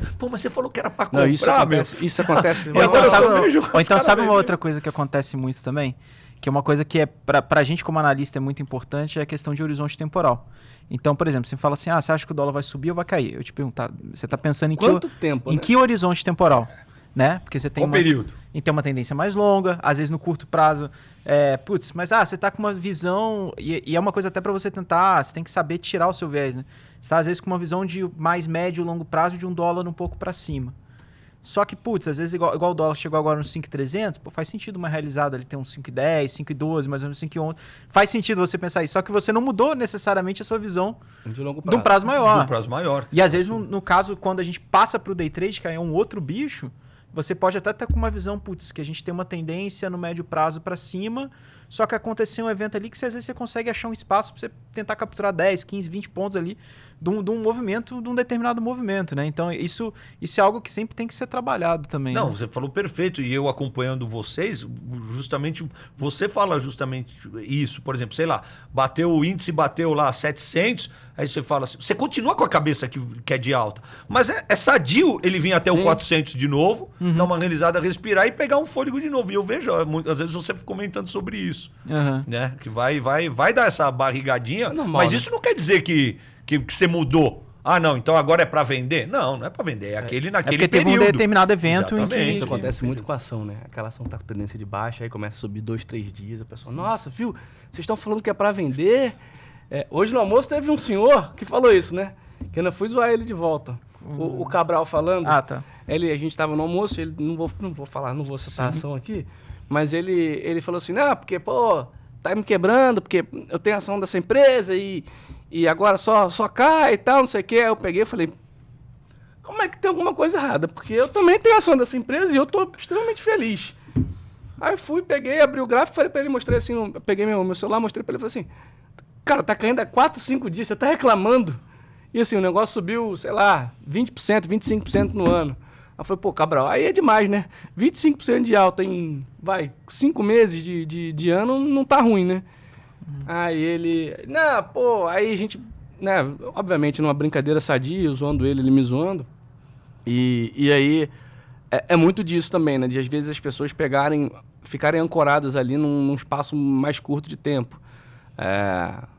A própria, vou até falar do próprio Netflix, por exemplo, que vem numa alta gigantesca, teve resultado, Meta também a mesma coisa, e aí apanhou, e aí, pô, beleza. Eu ainda acho que esses ativos ainda têm uma tendência de alta, pensando para prazos mais longos, bem interessantes. Acho que dificilmente a gente vai ver, né, essas empresas ali perdendo espaço. Netflix, pô, cada vez mais presente na casa de todo mundo, mudando um pouco o formato de cobrança e tudo mais. Então, pô, aí caiu 10% no dia do resultado, meu Deus, acabou o fim do mundo e tal. E aí eu falo pro pessoal, cara, calma, respira, porque a gente já viu isso várias vezes, N vezes, e obviamente, né, o mercado, ele, da mesma forma que era o pregão, né, que no momento ali que o negócio começa a ficar quente, provavelmente tinha alguma distorção de preço, e aí depois as coisas meio que se ajustavam. A mesma coisa acontece com as ações, com o índice, com o dólar, e a gente vê muito isso aqui no mercado. Só que acho que hoje a forma como é muito mais fácil, e como a pessoa está ali no dia a dia vendo o book dela ali, ela acaba meio que ficando ancorada a uma visão de mais longo prazo, sem entender os movimentos de curto prazo. E isso é um grande perigo, né? Porque... Ou então até mesmo a questão das interpretações. Eu acho que hoje é um exemplo claro. Hoje é dia... A gente está falando dia 26 de abril, né? A gente teve o PCI. E aí eu estava na sala... E qual que é... Aí a pessoa física tem muito essa coisa de sempre perguntar, putz, se o dado vier mais alta, a bolsa sobe ou cai? Pra comprar ou pra vender? E aí que eu tava falando com eles, eu falei assim, pessoal, olha, vamos lá. Qual que é a ideia, teoricamente? Dado que a gente está vivendo, se um PCI vier muito mais alto do que o esperado, a gente pode ter uma realização na bolsa, porque o mercado interpreta que o Fed vai jogar o corte de juros mais para frente. Aí eu falo, teoricamente. Só que, ao mesmo tempo, a gente tem que ver como que o mercado vai interpretar. Porque baseado no que o preço fizer logo depois do indicador, você tem a noção que tá bom. Então o mercado não se agarrou a tal tema, o mercado se agarrou a um outro tema. Né? E hoje a gente teve um PCI, por exemplo, que com algumas leituras um pouco acima do esperado, mas uma composição mais ou menos assim. E aí, de repente, a gente teve aquela pancada para cima no índice, foi embora. no S&P. Então, aí na hora você já tem que ter a cabeça de saber virar rápido, de falar, opa, peraí, isso aqui veio um pouco acima do esperado, mas então o mercado, na verdade, ele tá interpretando por um outro lado, né? Ele está interpretando por um outro caminho. E aí você saber ter o shift de... Esse é o jogo de cintura de vocês, porque... E é o que eu até brinquei lá, que outro dia eles brincaram, que é o Street Smart, a briga de rua ali do índice, você tem que ter, né, assim, não adianta você saber fazer a posição certa do karatê, você tem que também saber o trejeito ali. O índice hoje teve uma hora que estava subindo mais de 1%, aí a gente tinha comprado, e aí Aí, né, o pessoal tá no chat, pô, mas depois de 1%, eu comprando depois de 1%, né? Não, mas peraí, calma, hoje tá acontecendo alguma coisa, o padrão de volatilidade foi rompido ali, Mudou. né? Mudou alguma coisa, hoje tem um dia diferente. Então, assim, essa coisa eu acho que você deve ter pegado, óbvio que a gente não viveu essa época, né? Você deve ter isso muito mais aflorado, mas é um pouco disso que você tá falando, né? Que vocês tinham na época, né? Não, total. E fora que a gente brincava lá no pregão, que é o seguinte, quando os grandes sacodem a árvore, os macaquinhos caem todos. Ele falava isso, porque acontece muito isso, né?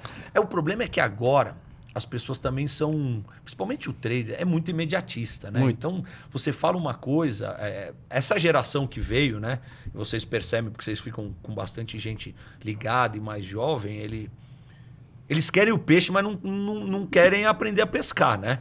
Ele quer tudo para ontem acontecer e, obviamente, o mercado não é exato, não é uma ciência exata, né? Tudo pode acontecer. Eu acho que as tendências, e vocês que são analistas, a gente percebe isso, você faz uma análise e você acha, ó, a longo prazo, é o que a gente fala, é o que o banco está aqui para isso. Eu acho que no final do ano, então, né, a tendência era 9, 9,5 de taxa, agora já estão falando em 10, talvez, né? 10 ou 9,5. Então, tem que ter um estudo. Aquele negócio do imediatismo, porra, não dá para acertar tudo, né? Mesmo porque se a gente acertasse tudo, a gente era, né? Não ia ter mercado, porque foi o que eu falei pro pessoal, assim, não tem estratégia. Toda vez alguém pergunta, pô, qual a melhor estratégia? Na verdade, a melhor estratégia não existe, né? Ela é de cada um, dado tamanho, risco e tudo mais. E aí eu falo, pô, até porque se existisse uma única estratégia, que você vai, aconteceu isso, esse evento, você vai tomar esse tipo de posição e você vai acertar sempre, essa estratégia em algum momento ela ia deixar de existir. Ela ia deixar de ser certa, porque você ia usar, eu ia usar, ele ia usar, e aí o negócio ia acabar. O que o pessoal fala erradamente de análise técnica, que é uma profecia autorrealizável, essa profecia autorrealizável, uma hora ela ia acabar, né? Porque todo mundo fazendo, aquele negócio não existe mais. E né? na verdade ela não é. Análise técnica é uma questão de monitoramento. Você está monitorando o mercado e você está identificando quais são as regiões chaves, né? Os indicadores estão montando o que está... E a grande sacada que eu acho da análise técnica, que as pessoas, muitas vezes elas interpretam ou não têm esse conhecimento, é que a gente não está ali para prever futuro. Para prever futuro, cara, é muito difícil, né? Ninguém consegue prever o futuro, porque se você soubesse o que vai acontecer amanhã na bolsa, você tomaria posição hoje, amanhã você ganharia dinheiro e assim, mais uma vez, você não estaria aqui, você estaria provavelmente na praia essa hora agora na praia. É o que a gente briga no passado.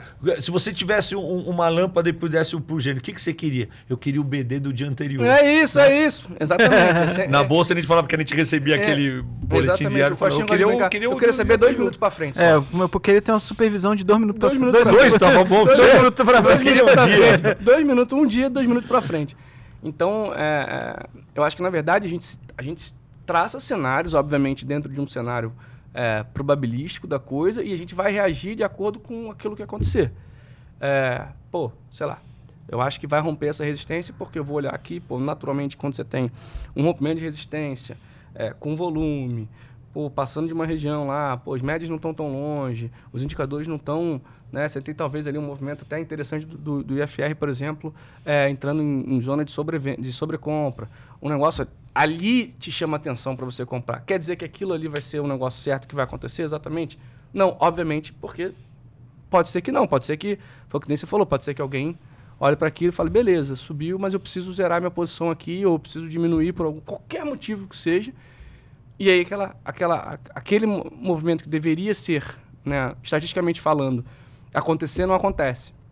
Mas a gente está protegido com stop, a gente está protegido para não deixar aquilo acontecer. Então, eu acho muito bacana essa parte de análise técnica que eu queria até trazer, porque às vezes, essa semana eu fui questionado, eu voltei a fazer sala, já tinha algum tempo que eu não fazia sala, e aí eu fui questionado de algumas coisas assim, no sentido até bem legal. Você conhece alguém que vive de trade? Aí eu citei alguns exemplos de amigos. Foram algumas perguntas que foram acontecendo assim no final do dia. Já estava, o índice já não, a gente estava 1 hora já na operação de índice que não saía do lugar. E hoje, vendo você falar aqui, me traz muito disso ali do feeling, da coisa, né? Porque naturalmente, não é feeling que a gente faz, mas você tem uma sensação ali quando você está olhando o price action do negócio, quando você está vendo ali o mercado se mover, Hoje a gente tem um pouco mais desse feeling, porque a gente passa o dia inteiro olhando Com certeza. pro índice, pro dólar. É o tempo de bola, né? É o tempo de tela, né? Tempo de tela. E a gente tem essa sensibilidade, que é um pouco do que a gente desenvolveu ao longo... Pô, eu faço isso há mais de 12 anos. Costinha já faz isso há mais de 6, 7, é isso? Por aí. Então, assim, imagina, todo dia, multiplica isso aí, vai por 8, 252 dias no ano. E fora o lado de ser analista também, a gente acabou olhando muito... Você acaba olhando... Pelo menos hoje, como analista, eu olho muito mais tempo do que quando eu operava de casa. Muito mais. Tipo assim... Porque quando você está em casa tem esse ponto também. Acho você que vive muito mais no mercado. Você dá uma... Por incrível que pareça, né? Às vezes você dá uma relaxada que às vezes aqui a gente não consegue, porque eu preciso estar ali ao vivo. Precisa estar... ou respondendo alguém, ou... Mas assim, é muito maneiro isso, assim, ver que... Eu acho que nós hoje somos, de certa forma, vocês... Cara, assim, totalmente diferente no quesito de que a gente não atende o cliente no telefone, nem sente ninguém, nem escuta ninguém gritando, mas eu acho que a sensibilidade que você desenvolveu lá do barulho, das coisas, pra gente fica muito latente também no visual ali do gráfico, Com certeza. né? Sim, Não, a experiência de vocês Essa coisa... É engraçado até, essa coisa que você falou da audição. Outro dia eu tive uma experiência com minha namorada nesse sentido, porque só que no caso da gente que fica com aquelas telas e com aquele monte de coisa. Eu tava com a Nath num restaurante, conversando com ela, aí eu falei assim, amor, Uber chegou. Aí ela falou assim, mas peraí, como assim, sabe? Eu falei, não, ele chegou, tá ali. Ela falou, mas você não olhou você tá olhando pra mim, como você sabe que o Uber... Que era perto da rua, assim, né? Eu falei, não, eu vi, assim. Aí depois que a gente tava discutindo, por que aconteceu isso? Provavelmente deve ser porque a gente tá tão acostumado a olhar na tela e ter aquele monte de coisa ao mesmo tempo, que você já sabe, sem necessariamente olhar, você já sabe o que tá acontecendo em volta. Eu falei, a experiência de vocês é lógico que... Cara, isso é muito louco. É muito louco. Exatamente, é o que a gente tinha lá, vocês têm agora. Mesmo nas ofertas, quando tem, vocês entendem muito. Mesmo de banco, de corretora, aquele fulano tá fazendo isso, tá aquilo. Eles pegam que vocês estão o dia inteiro ali. É o feeling mesmo de... É um negócio muito de louco. você, muito louco. Mudou. É a nova tendência, né? Eu do que sou de uma outra geração, a gente demorou para perceber. Mas é claro, vocês têm isso. E, Denard, uma dúvida que eu tenho. E hoje? Hoje você ainda opera alguma coisa? O que você está fazendo hoje? Se você puder contar para o pessoal. Então, hoje eu sou agente de investimento lá, né? Na GWM, que é um braço aqui do BTG. É um escritório parceiro. Tenho minha carteira de clientes. E todo dia de manhã, das 9 às 10, eu fico com as excelências. Coisa. Às vezes eu não consigo interagir com vocês, mas eu tô ali, sempre escutando, porque daí eu já começo o dia. Então, o bichinho ainda fica, né? No nosso DNA. Eu brinco, agora eu dei uma migrada pro índice, eu não fico no dólar, né? No mini índice. Então, das 9 às 10, eu fico escutando vocês ali, e aí a gente dá aquele belisquinho e depois eu vou montar a carteira para os clientes, ver o que a gente está analisando, né? Eu brinco que eu faço todo dia amanhã o call mais chique do Brasil, né? Que eu inventei isso. E aí eu também tenho o meu pensamento do que eu acho que vai acontecer e procuro passar para os clientes, mas ainda fico com aquilo. Não tenho obrigação, né? Também não tenho aquilo. Não estipulei... A meta sempre fica um pouco na nossa cabeça, né? Mas eu fico de boa. Antes, era um vício, né? No passado. Você acha que você tem que operar todos os dias, né? Talvez vocês tenham essa obrigação, porque vocês estão numa sala, ao vivo, né? Vocês têm o banco por trás que querem. E as pessoas querem ver vocês colocando a risco. Às vezes você nem tá com a cabeça. Outro dia que eu tava vendo... Eu não sei qual de vocês que tava, falou, puta, gente, eu vou esperar um pouco porque eu não tô convicto do que é para fazer. Vamos esperar o mercado definir ou vamos esperar abrir lá fora pra gente ver como é que vai trabalhar. E tem que ser assim, né? Porque senão não dá. Então ainda dou meu belisquinho. E aí, o que você usa nisso? O que você gosta de olhar? Como que você raciocina? Eu como sou... Jurássico raiz, eu tenho aqueles meus pontinhos também, né? E de manhã a gente, eu converso, eu e o Frajola chega bem cedo, né? Então eu chego de manhã e aí eu já falo, eu já leio. Só que eu gosto um pouco mais da parte também política da coisa, né? Então eu chego, já vou falando lá minhas besteiras pro Frajola, o Frajola fala. E aí eu tenho os meu gráfico, né? Eu tenho uma coisa que se o Didi nos escutar e até vocês, assim, eu nunca vi nenhum grafista milionário, tá? Eu nunca vi nenhum grafista arrebentar dono de banco. Mas eu percebi que é importantíssima essa ferramenta, né? Obviamente, o suporte ou a resistência, eles foram feitos para ser rompidos. Sim. Porém, existe todo um estudo, entendeu? Bateu tantas vezes lá. Então eu tenho o meu gráficozinho, que eu acompanho também, e fico lá nas minhas anotações, e aí pego um pouco de informação de vocês, escuto bastante o que o banco diz, mas a princípio é isso, ainda um pouco rudimentar, rústico, mas ainda tem. E aí eu também pego o Frajola e a gente fala, puta, esse ponto vai bater e tal, não sei o quê. Aí a gente brinca, né? Profeta do acontecido, né? Porque depois a gente tem. Mas ao mesmo tempo, a gente também não fica que nem alguns que a gente vê pela internet. E aí eu vou brincar aqui, que outro dia eu tava conversando com um cara, e aí o cara tá lá na televisão ou tal, lá no YouTube, e aí ele começa, pegou, vai. Você viu? Você viu o quê? Era pra comprar, era pra vender. Dá aquelas oscilações entre o cara. Pegou. Pegou o quê? Era pra ter vendido lá em cima e agora é pra comprar? Agora é pra comprar, não é pra vender? Então tem muito disso, né? Tem os caras que ficam gritando, pegou. Agora foi. Tá, mas foi o quê? Né? E essa transição pra gente autônomo, como que aconteceu na sua vida, assim? Isso daí, na verdade, foi um achado, né? Eu saí do pregão, né, em 2009 para 2010, eu fui um dos últimos operadores a sair. Na verdade, só ficou a roda do índice, depois o índice subiu e foi embora. E aí eu fui operar para mim, né? Fiquei 2 anos lá com o Lombardi, aquele vai, um mês bom, um mês ruim e tal, não sei o quê. E aí eu vi que não dava, né? E aí eu tomei uma atitude um pouco diferente, porque talvez eu deveria ter ficado no mercado financeiro, ter ido para um banco com a minha experiência, tudo. E eu fui operar para mim e depois eu fui para outros voos, entendeu? Fui fazer outras coisas. Só que aí, depois de um certo tempo, eu falei, putz, eu quero voltar para o mercado. E aí, eu tinha junto com o Marco Prado, que é o Kim, a gente meio que... Ele tinha uma ideia de montar um robozinho, agora se ele estiver nos escutando ele vai lembrar. E aí eu procurei ele e aí a gente fez uma parceria, que o robozinho nada mais era, um robozinho seja do dólar do índice, a gente operava e as pessoas faziam uma assinatura e a gente que falei, exatamente. E aí tava lá e o cara todo final do dia dava. E nessa... eu tive que fazer o curso de agente autônomo.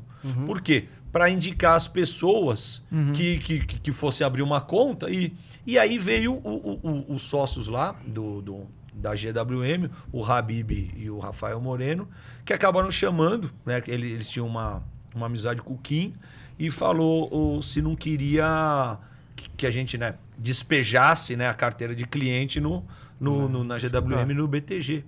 E aí acabou acontecendo e aí ele me chamou para a sociedade e aí eu expliquei para o Kim e acabei indo. Foi meio que por acaso, eu não tinha isso na minha cabeça. Para vocês terem uma ideia, eu tinha esse curso de agente autônomo quando lá atrás a Bolsa obrigou para alguns operadores. Ah, entendi. Então tem um certificado para botar no museu, né? Sei lá, de 0001. 2003, 96. E aí depois eu acabei entrando aí no agente autônomo aí, no assessor.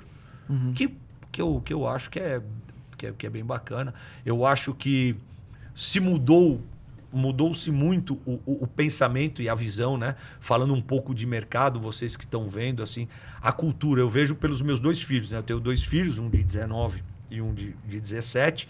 E agora, diferente do que tinha no passado, as escolas estão voltando mais para uma educação financeira. Isso é muito coisa que a gente né? não tinha, né?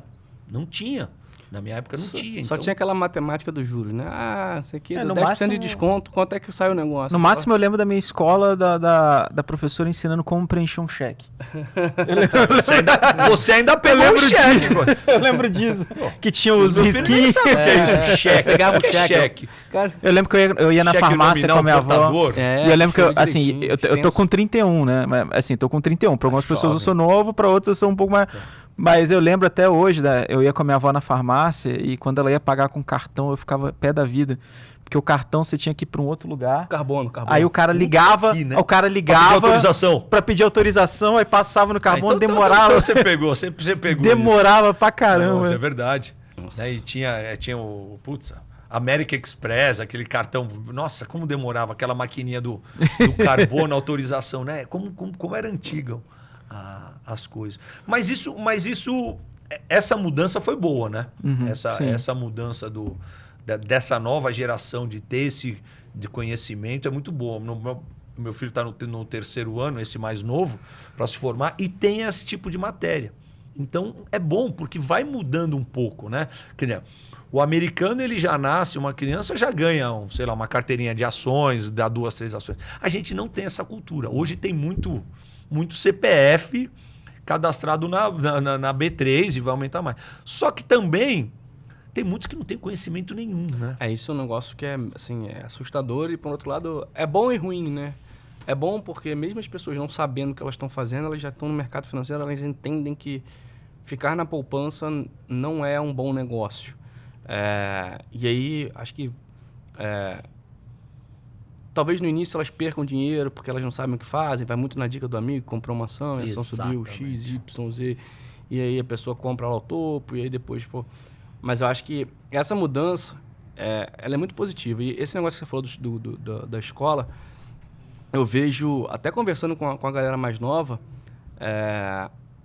como que, por exemplo, nas próprias faculdades evoluíram muito essa questão de liga de mercado financeiro, o interesse pelo mercado financeiro. Eu tenho, por exemplo, eu tenho primos mais jovens que, pô, não têm educação suficiente para, por exemplo, não se formaram numa faculdade nem nada, e hoje me ligam e falam assim, cara, estou precisando de ajuda, quero montar minha carteira de ação aqui. Pô, o cara tem cartão, assim, carteira de ações lá fora, tem cartão, tem criptomoeda, tem renda fixa. Eu falo assim, cara, o cara não tem informação. É muito legal, mas assim, obviamente eu ajudo ele da maneira que eu posso, porque eu também não sou, assim, de criptomoeda, ele é infinitamente melhor do que eu. Eu não sou um cara tão bom em criptomoeda. Mas aí eu falo pra ele, falei, cara, vai dar uma olhada aqui, olha ali, pô, segue esse cara Y, segue esse cara Z e tal. Mas nas ações eu conheço, né? Modéstia à parte, acho que eu conheço um pouco. Então eu vou ajudando ele na carteirinha dele. Aí outro dia ele tava lá feliz da vida lá, e aí ele falou, não, agora eu vou ter que te pagar um almoço. Sim, você vê que não é muita grana, mas essa mudança, eu acho que ela também não vai ser da noite pro dia. Mas eu acho que é muito bacana como que o próprio Instagram, o próprio YouTube, com esse boom que a gente teve ali, principalmente depois da pandemia, em 2020, cara, por mais que tivesse muita gente ruim, com todo respeito, para não falar outras coisas, eu acho que pessoas que pô, não tinham tanto conhecimento para chegar e falar que é isso, falar aquilo, tem todas essas pegadinhas aí de, pô, né, esses jogos ali que o pessoal acha que é mercado financeiro, que não tem nada a ver e tudo mais. Mas eu acho que isso naturalmente abre um olho para uma galera. Eu acho muito legal, porque, obviamente, não quero que ninguém perca dinheiro, mas quando você tem quando você é picado pelo mercado, você vê o seu dinheiro e é um pouco diferente do que você deixar na poupança. Porque se na poupança, todo mundo deixava lá na poupança e falava, eu tenho lá, sei lá, 100 mil reais guardados. Mas, cara, você não pode ter 100 mil reais guardados. Você tem que ter 100 mil trabalhando para você de alguma forma.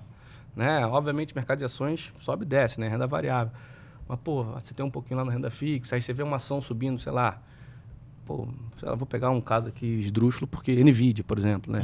Você tem lá, senhora. Aí você pega e vê um negócio subindo daquele jeito, você fala, nossa, como é bom ganhar dinheiro, né? Eu tinha 1.000, agora eu tenho 5.000, né? Então, assim, isso traz para as pessoas, eu acho que um pouco dessa vontade de aprender e de conhecer. E aí, quando perde dinheiro, Porque quando tá ganhando dinheiro, é tudo muito fácil, né? Putz. Aquele negócio do bull market, aquela maravilha do bull marketing. E aí quando começa o negócio a ficar um pouco mais estranho como tá ficando agora, as pessoas elas começam a, acho que querer estudar um pouco mais, que, pô, sente a dor, né? Quando sente a dor, quando você sente a dor... Pega no bolso, né? Aí as pessoas começam a se mexer, mas eu acho muito legal, assim, você ter trazido isso, porque eu não sabia que as escolas estavam já avançando nesse aspecto de educação financeira. Eu sempre achei que ficava mais para faculdade e tudo mais. Tomara que esse negócio ele avance, porque pra gente é muito bom quando país, né? Não, com certeza. E tem que ser. Sociedade. Essa é a tendência. É o que você falou. É muito bom e, ao mesmo tempo, como tudo na vida, tem aquela parte ruim, né? Porque a gente vê que, pô, você escuta no YouTube ou qualquer coisa aí de rede social. Ah, vamos fazer R$1.000 por dia.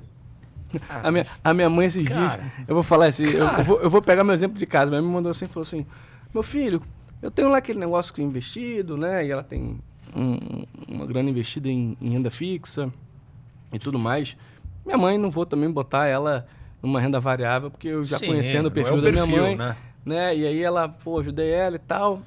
E aí ela falou assim pra mim, meu filho, eu tava vendo aqui uma coisa e... Quanto é que isso me dá por mês? Dá o quê? Dá uns 5% ao mês? Eu falei, mãe, se te der 5% ao mês, vamos fazer uma conta rápida aqui? Eu acho que em algum tempo você vai ser a pessoa mais rica do mundo. Pirâmide. Aí ela falou assim, não. É só pra eu saber, né? Porque...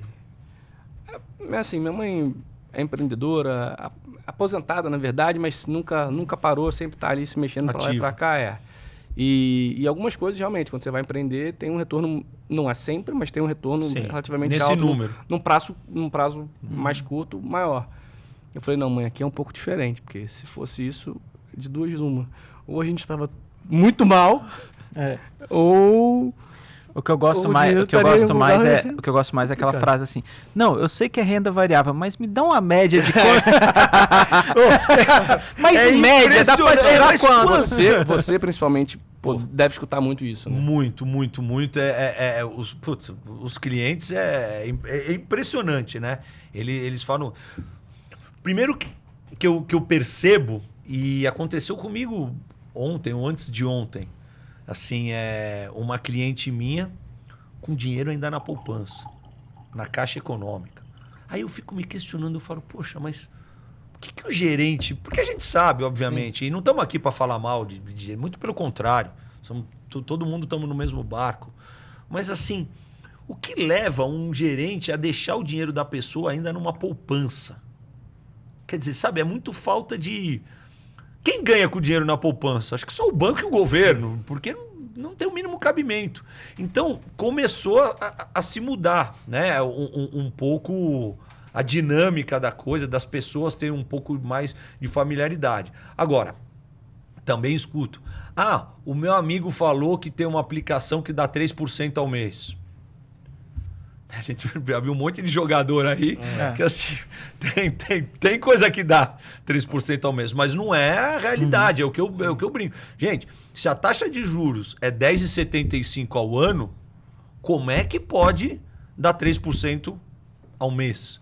Você concorda que tem alguma coisa... Tem muito risco aí nessa brincadeira. Exatamente, ou muito risco, ou isso aqui realmente não é uma premissa correta, né? Tem coisa errada. E aí entra naquelas coisas que a gente vê na internet. Não, ganha isso, ganha aquilo. Então isso é muito ruim. Por isso que eu acho que cada vez mais essa educação financeira... Obviamente não são todos os colégios, são os colégios mais assim, mas já mostrou um pouco... Já começa a mudança. Já mudança. Então, por exemplo, a filha tem o BTG mesmo, né? Tem essa coisa de dar conta para o menor. Isso é muito bom, porque vai já se acostumando. É aquilo que você falou. Eu tenho R$100, o mês que vem eu vou ter 101. Não, isso é muito importante, porque... Isso é muito importante. Eu posso falar por mim mesmo, né? Eu, quando abri minha conta lá, eu tinha... 17 para 18 ou 18 já. Eu não tinha a mínima, apesar de eu vir minha família do mercado financeiro, eu não tinha a mínima ideia. Aí eu entrei uma vez no cheque especial, falei, o meu cheque especial era R$300. Eu ganhava... Agora o limite deve estar alto, hein? Não, que isso. Eu nem deixo. Eu nem deixo o limite de cheque especial, porque para não querer usar? Não, para se acontecer alguma coisa, não ter risco. Eu já deixo tudo zerado lá, mas e aí eu vi esse... Né? Foi engraçado porque na época eu só estudava, e aí eu gastei, e aí falava, pai, preciso de dinheiro, ele me depositava, e aí, pô, batia, e eu tava sempre no cheque especial, porque eu não queria... Ele me depositava um valor e eu queria sair, eu não queria pagar meu cheque especial. Sim. E aí chegou uma hora que quando eu vi, eu já precisava, eu ia ter que falar, eu falei pra ele assim, chegou uma carta em casa. Olha, você tá no cheque especial há não sei quanto tempo, blá, blá, blá, blá, blá, blá, blá, blá, blá. E minha mãe tem mania de abrir as cartas em casa. Ela viu meu nome, eu tinha uma conta na Caixa. Ela abriu e falou assim, o que é isso? E aparecia o saldo ainda, né? Nossa. Tipo assim, sei lá, o que era 300 virou 500 em pouco tempo. Aí ela falou, o que é isso, cara? Eu falei, não, isso aí não é nada, deixa isso aí. Ela falou, tá maluco? E minha mãe, cara, ela é muito certinha com coisa. Ela falou, não, tá maluco, pode ligar pro seu pai, manda ele depositar o dinheiro, meus pais são separados, manda ele depositar o dinheiro lá pra pagar esse negócio aí e ó... Encerra. Vamos encerrar essa conta aí, porque você não tem cabeça pra ter conta. Uhum. Aí eu falei, não, porque era mó onda, imagina, só eu tinha cartão de crédito na época, né? Eu lembro que eu tive uma experiência um pouco parecida. O cheque do Banerj. O Banerj. Pô, Eu lembro que eu tive uma experiência um pouco parecida com a sua, mas foi quando eu tava na universidade, e aí tinha aquelas coisas de abrir conta para universitário e tal, e eu abria conta. E, assim, se hoje às vezes tem hora que eu sou meio esquecido por algumas coisas, na época, então, com 20 anos de idade, você imagina. Zero preocupado, né? Então, assim, vencimento do cartão de crédito, dia 15. Tem isso, foi. Aí eu, beleza, tipo, sei lá, no dia 17 eu pegava a fatura e pagava no dia 17, né?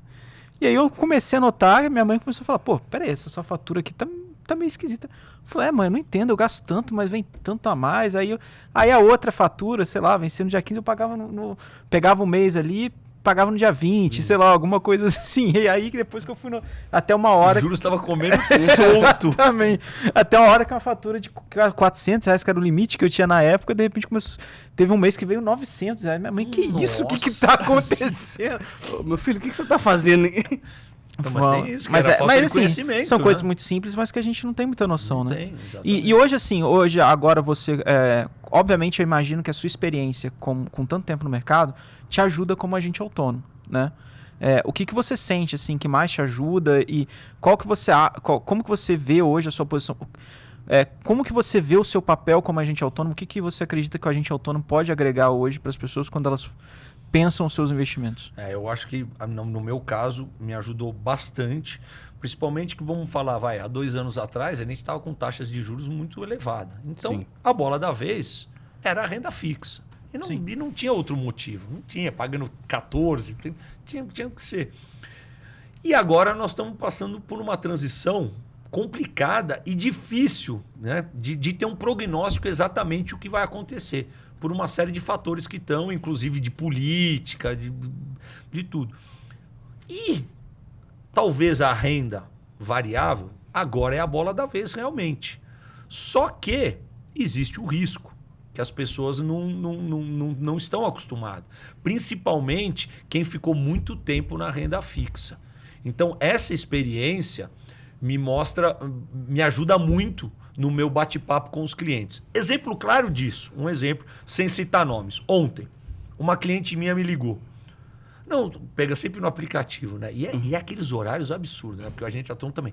9h45, eu recebi um zap. Aí você pega, né? Você, no fundo, isso aqui é um vício, né? Você fala, vou ver. E ainda estava assistindo o meu querido Tricolor. Pô, sorte que ganhou. Aí eu vi, não, porque eu estava vendo aqui e eu vi que eu tô perdendo. Que eu tô perdendo, vou falar, 3 mil reais, 3 mil e pouco. Então, isso aqui, putz, no aparelho eu não tinha muito, né? Eu fui ver e aí eu fui verificar o que era, um fundo imobiliário, que na verdade já tinha pago os dividendos, já tinha ganho uma bela de uma grana.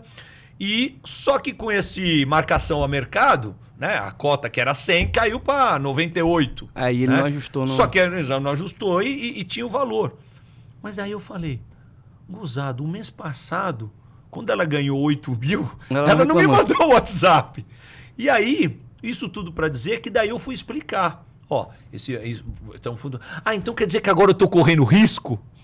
Falei, um pouquinho sim. Desde sempre, um fundo imobiliário, mas E é um do nosso aqui, um de logística aqui, sim, né?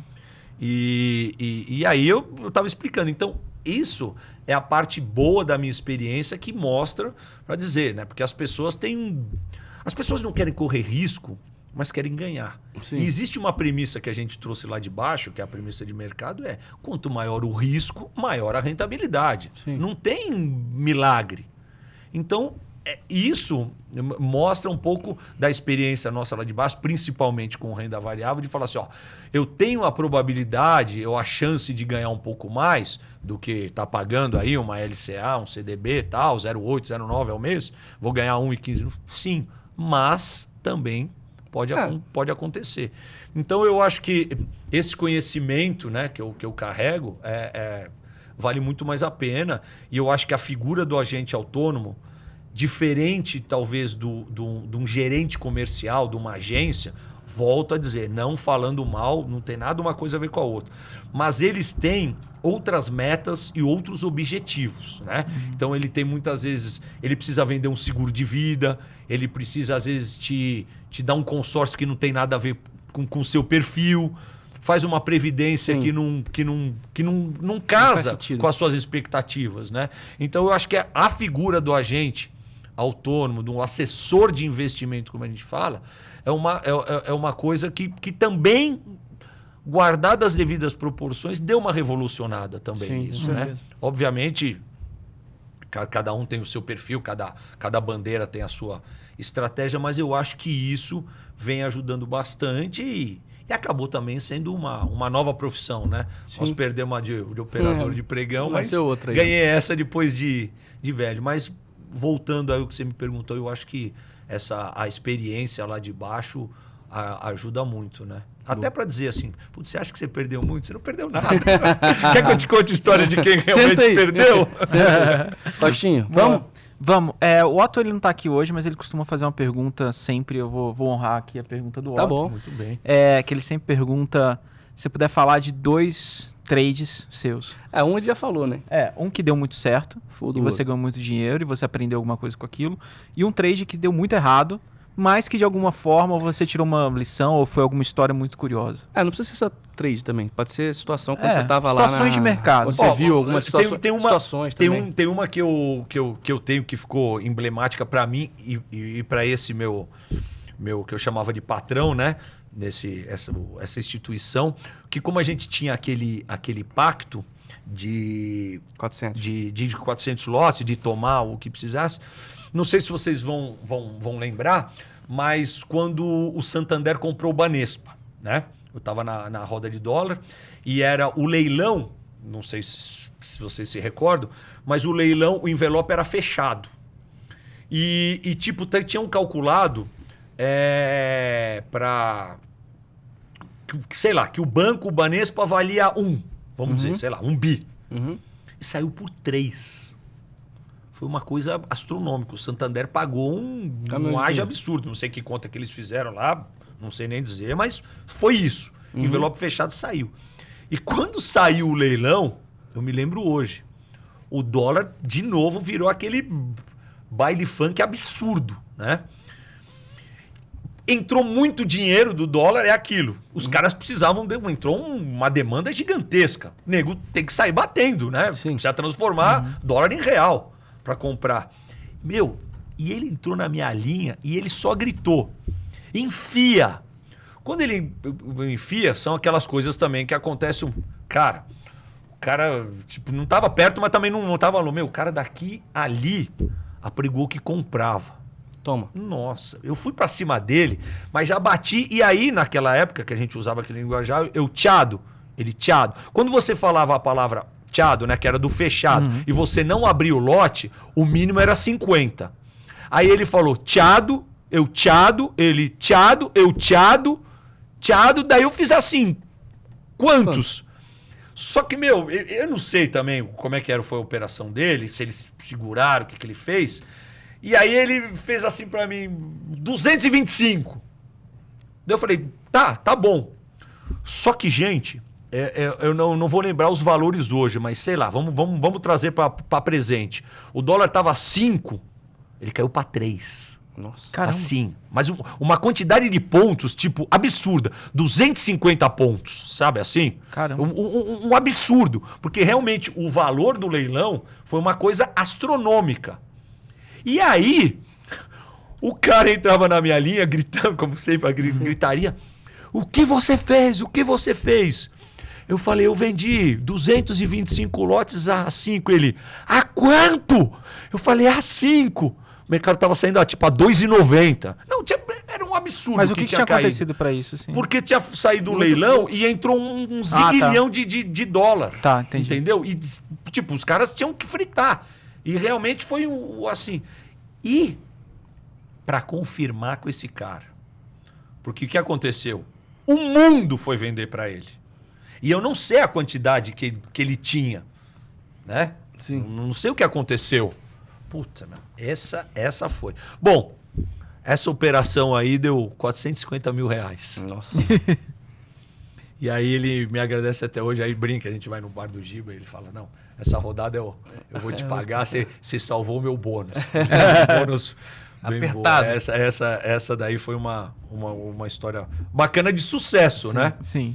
Mas tem as histórias tristes também, Conta né? uma aí, então. Conta a mais Uma triste. triste? Puta merda, vou ter que contar mesmo? Vai. E que de alguma forma você aprendeu com ela também, né? Aprendi. Então vou contar pra vocês. Acho que pouca gente sabe, né? Acho que nem meus filhos sabem disso.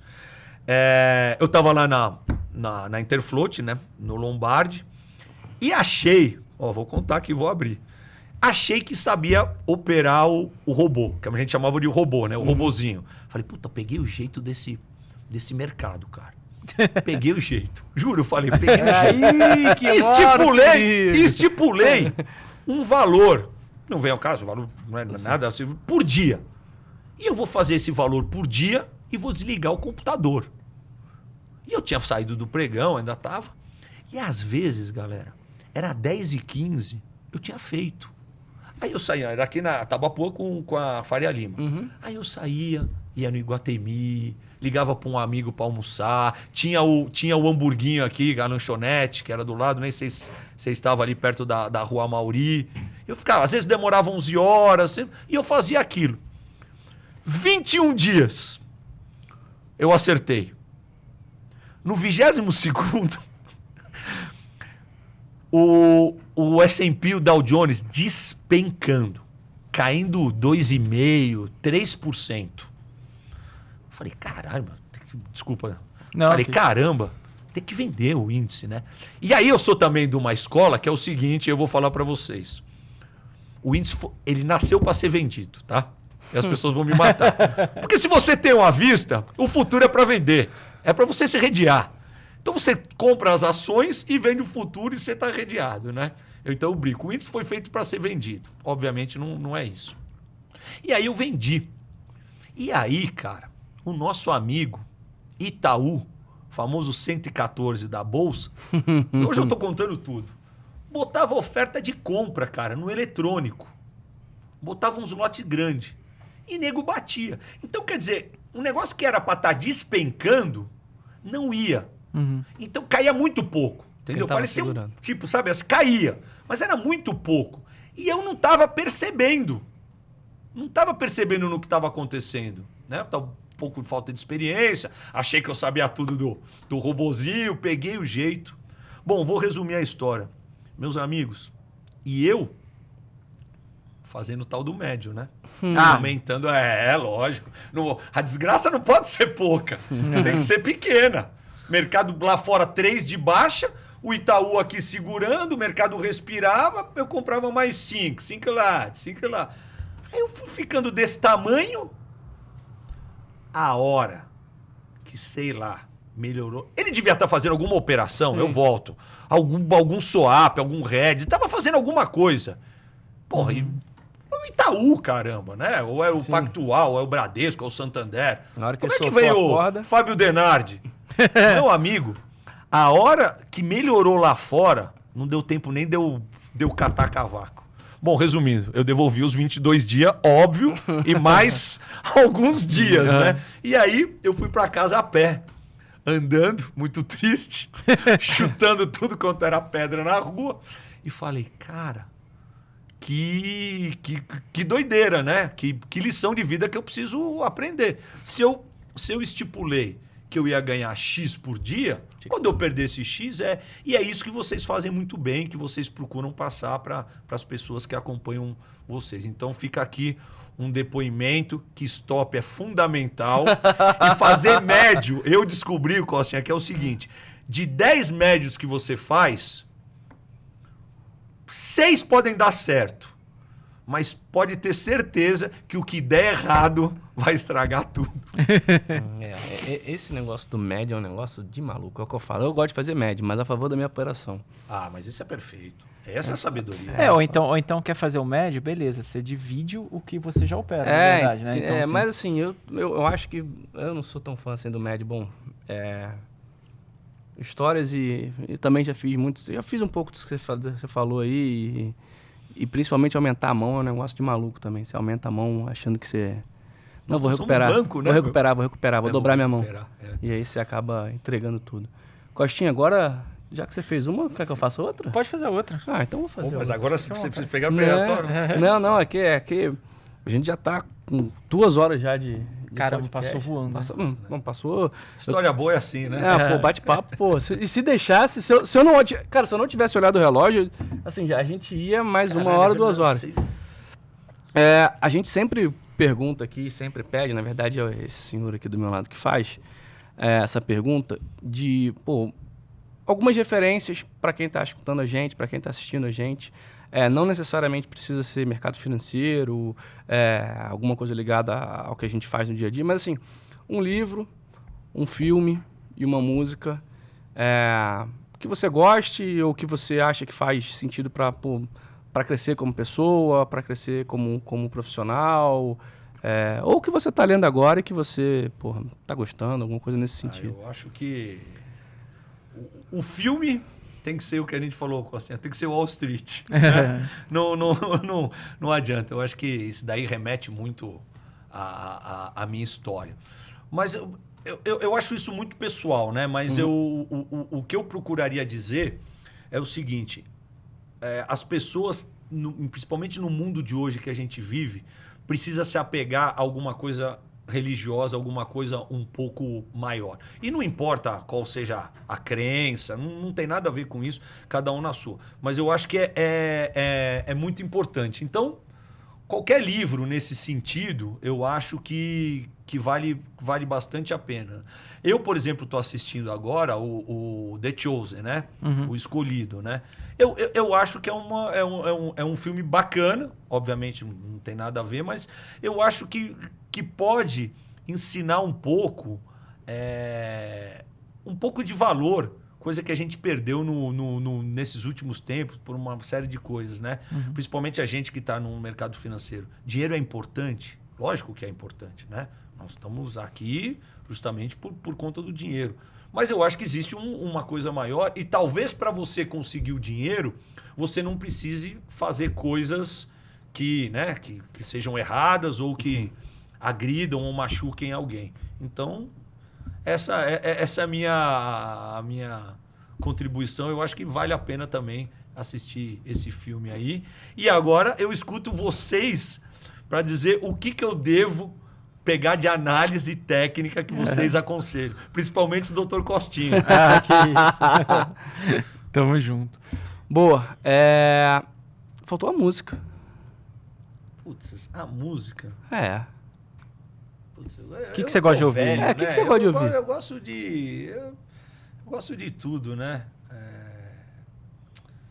O que eu posso ver? Como é que é aquela do...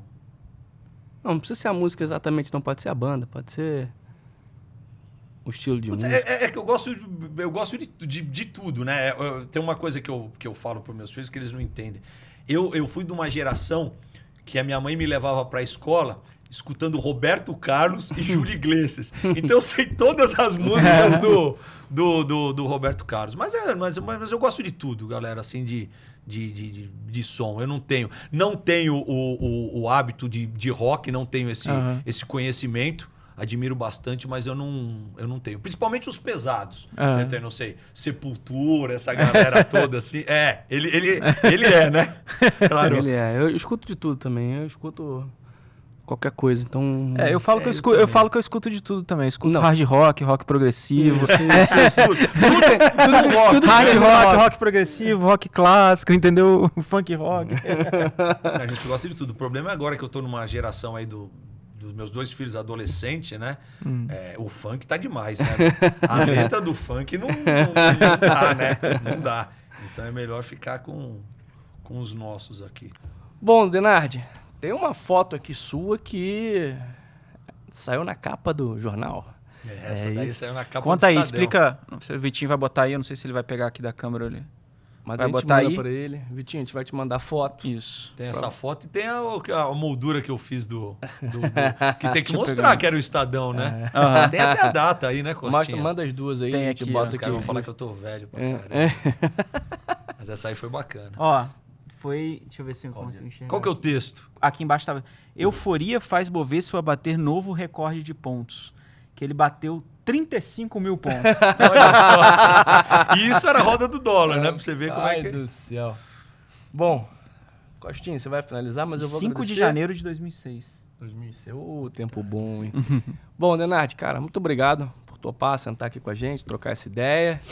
E, bom, acho que você sabe o quanto a gente te admira, o quanto que a gente, porra, segue, acha você um cara, porra, com presença, um cara, porra, good vibe. Eu que agradeço novamente o convite de vocês. Eu sou fã de vocês. Eu que pedi para tirar foto com vocês. Lembra quando a gente estava no Summit do BTG? Eu que fui lá e vocês são sensacionais. E agradeço o espaço, principalmente para a gente relembrar um pouco esse tempo de pregão, que foi muito importante para mim. É uma vida, né? E é legal quando a gente, né, pode relembrar coisas bacanas e ajudar, né? Daqui para frente, assim como vocês ajudam bastante gente, essa nova geração que precisa entender um pouco que as coisas não são tão simples assim e tão fáceis assim. Sim. Né? Então, pô, eu só tenho a agradecer esse convite maravilhoso. Eu fico pro Costinha toda hora, ô, me manda as fotos aí que eu quero publicar na minha rede social. Tem que seguir o Denardi Trader.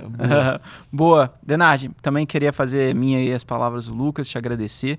É uma coisa que a gente tinha até conversado, né? Eu acredito que a gente sempre também procura. Você tá cheio de vitalidade, tem bastante lenha para queimar, mas a gente sempre gosta de trazer essa galera que tem um pouco mais de tempo de mercado. Eu acho que é muito importante, né? A gente tá aqui comparado com vocês, a gente tá do início ali da trajetória.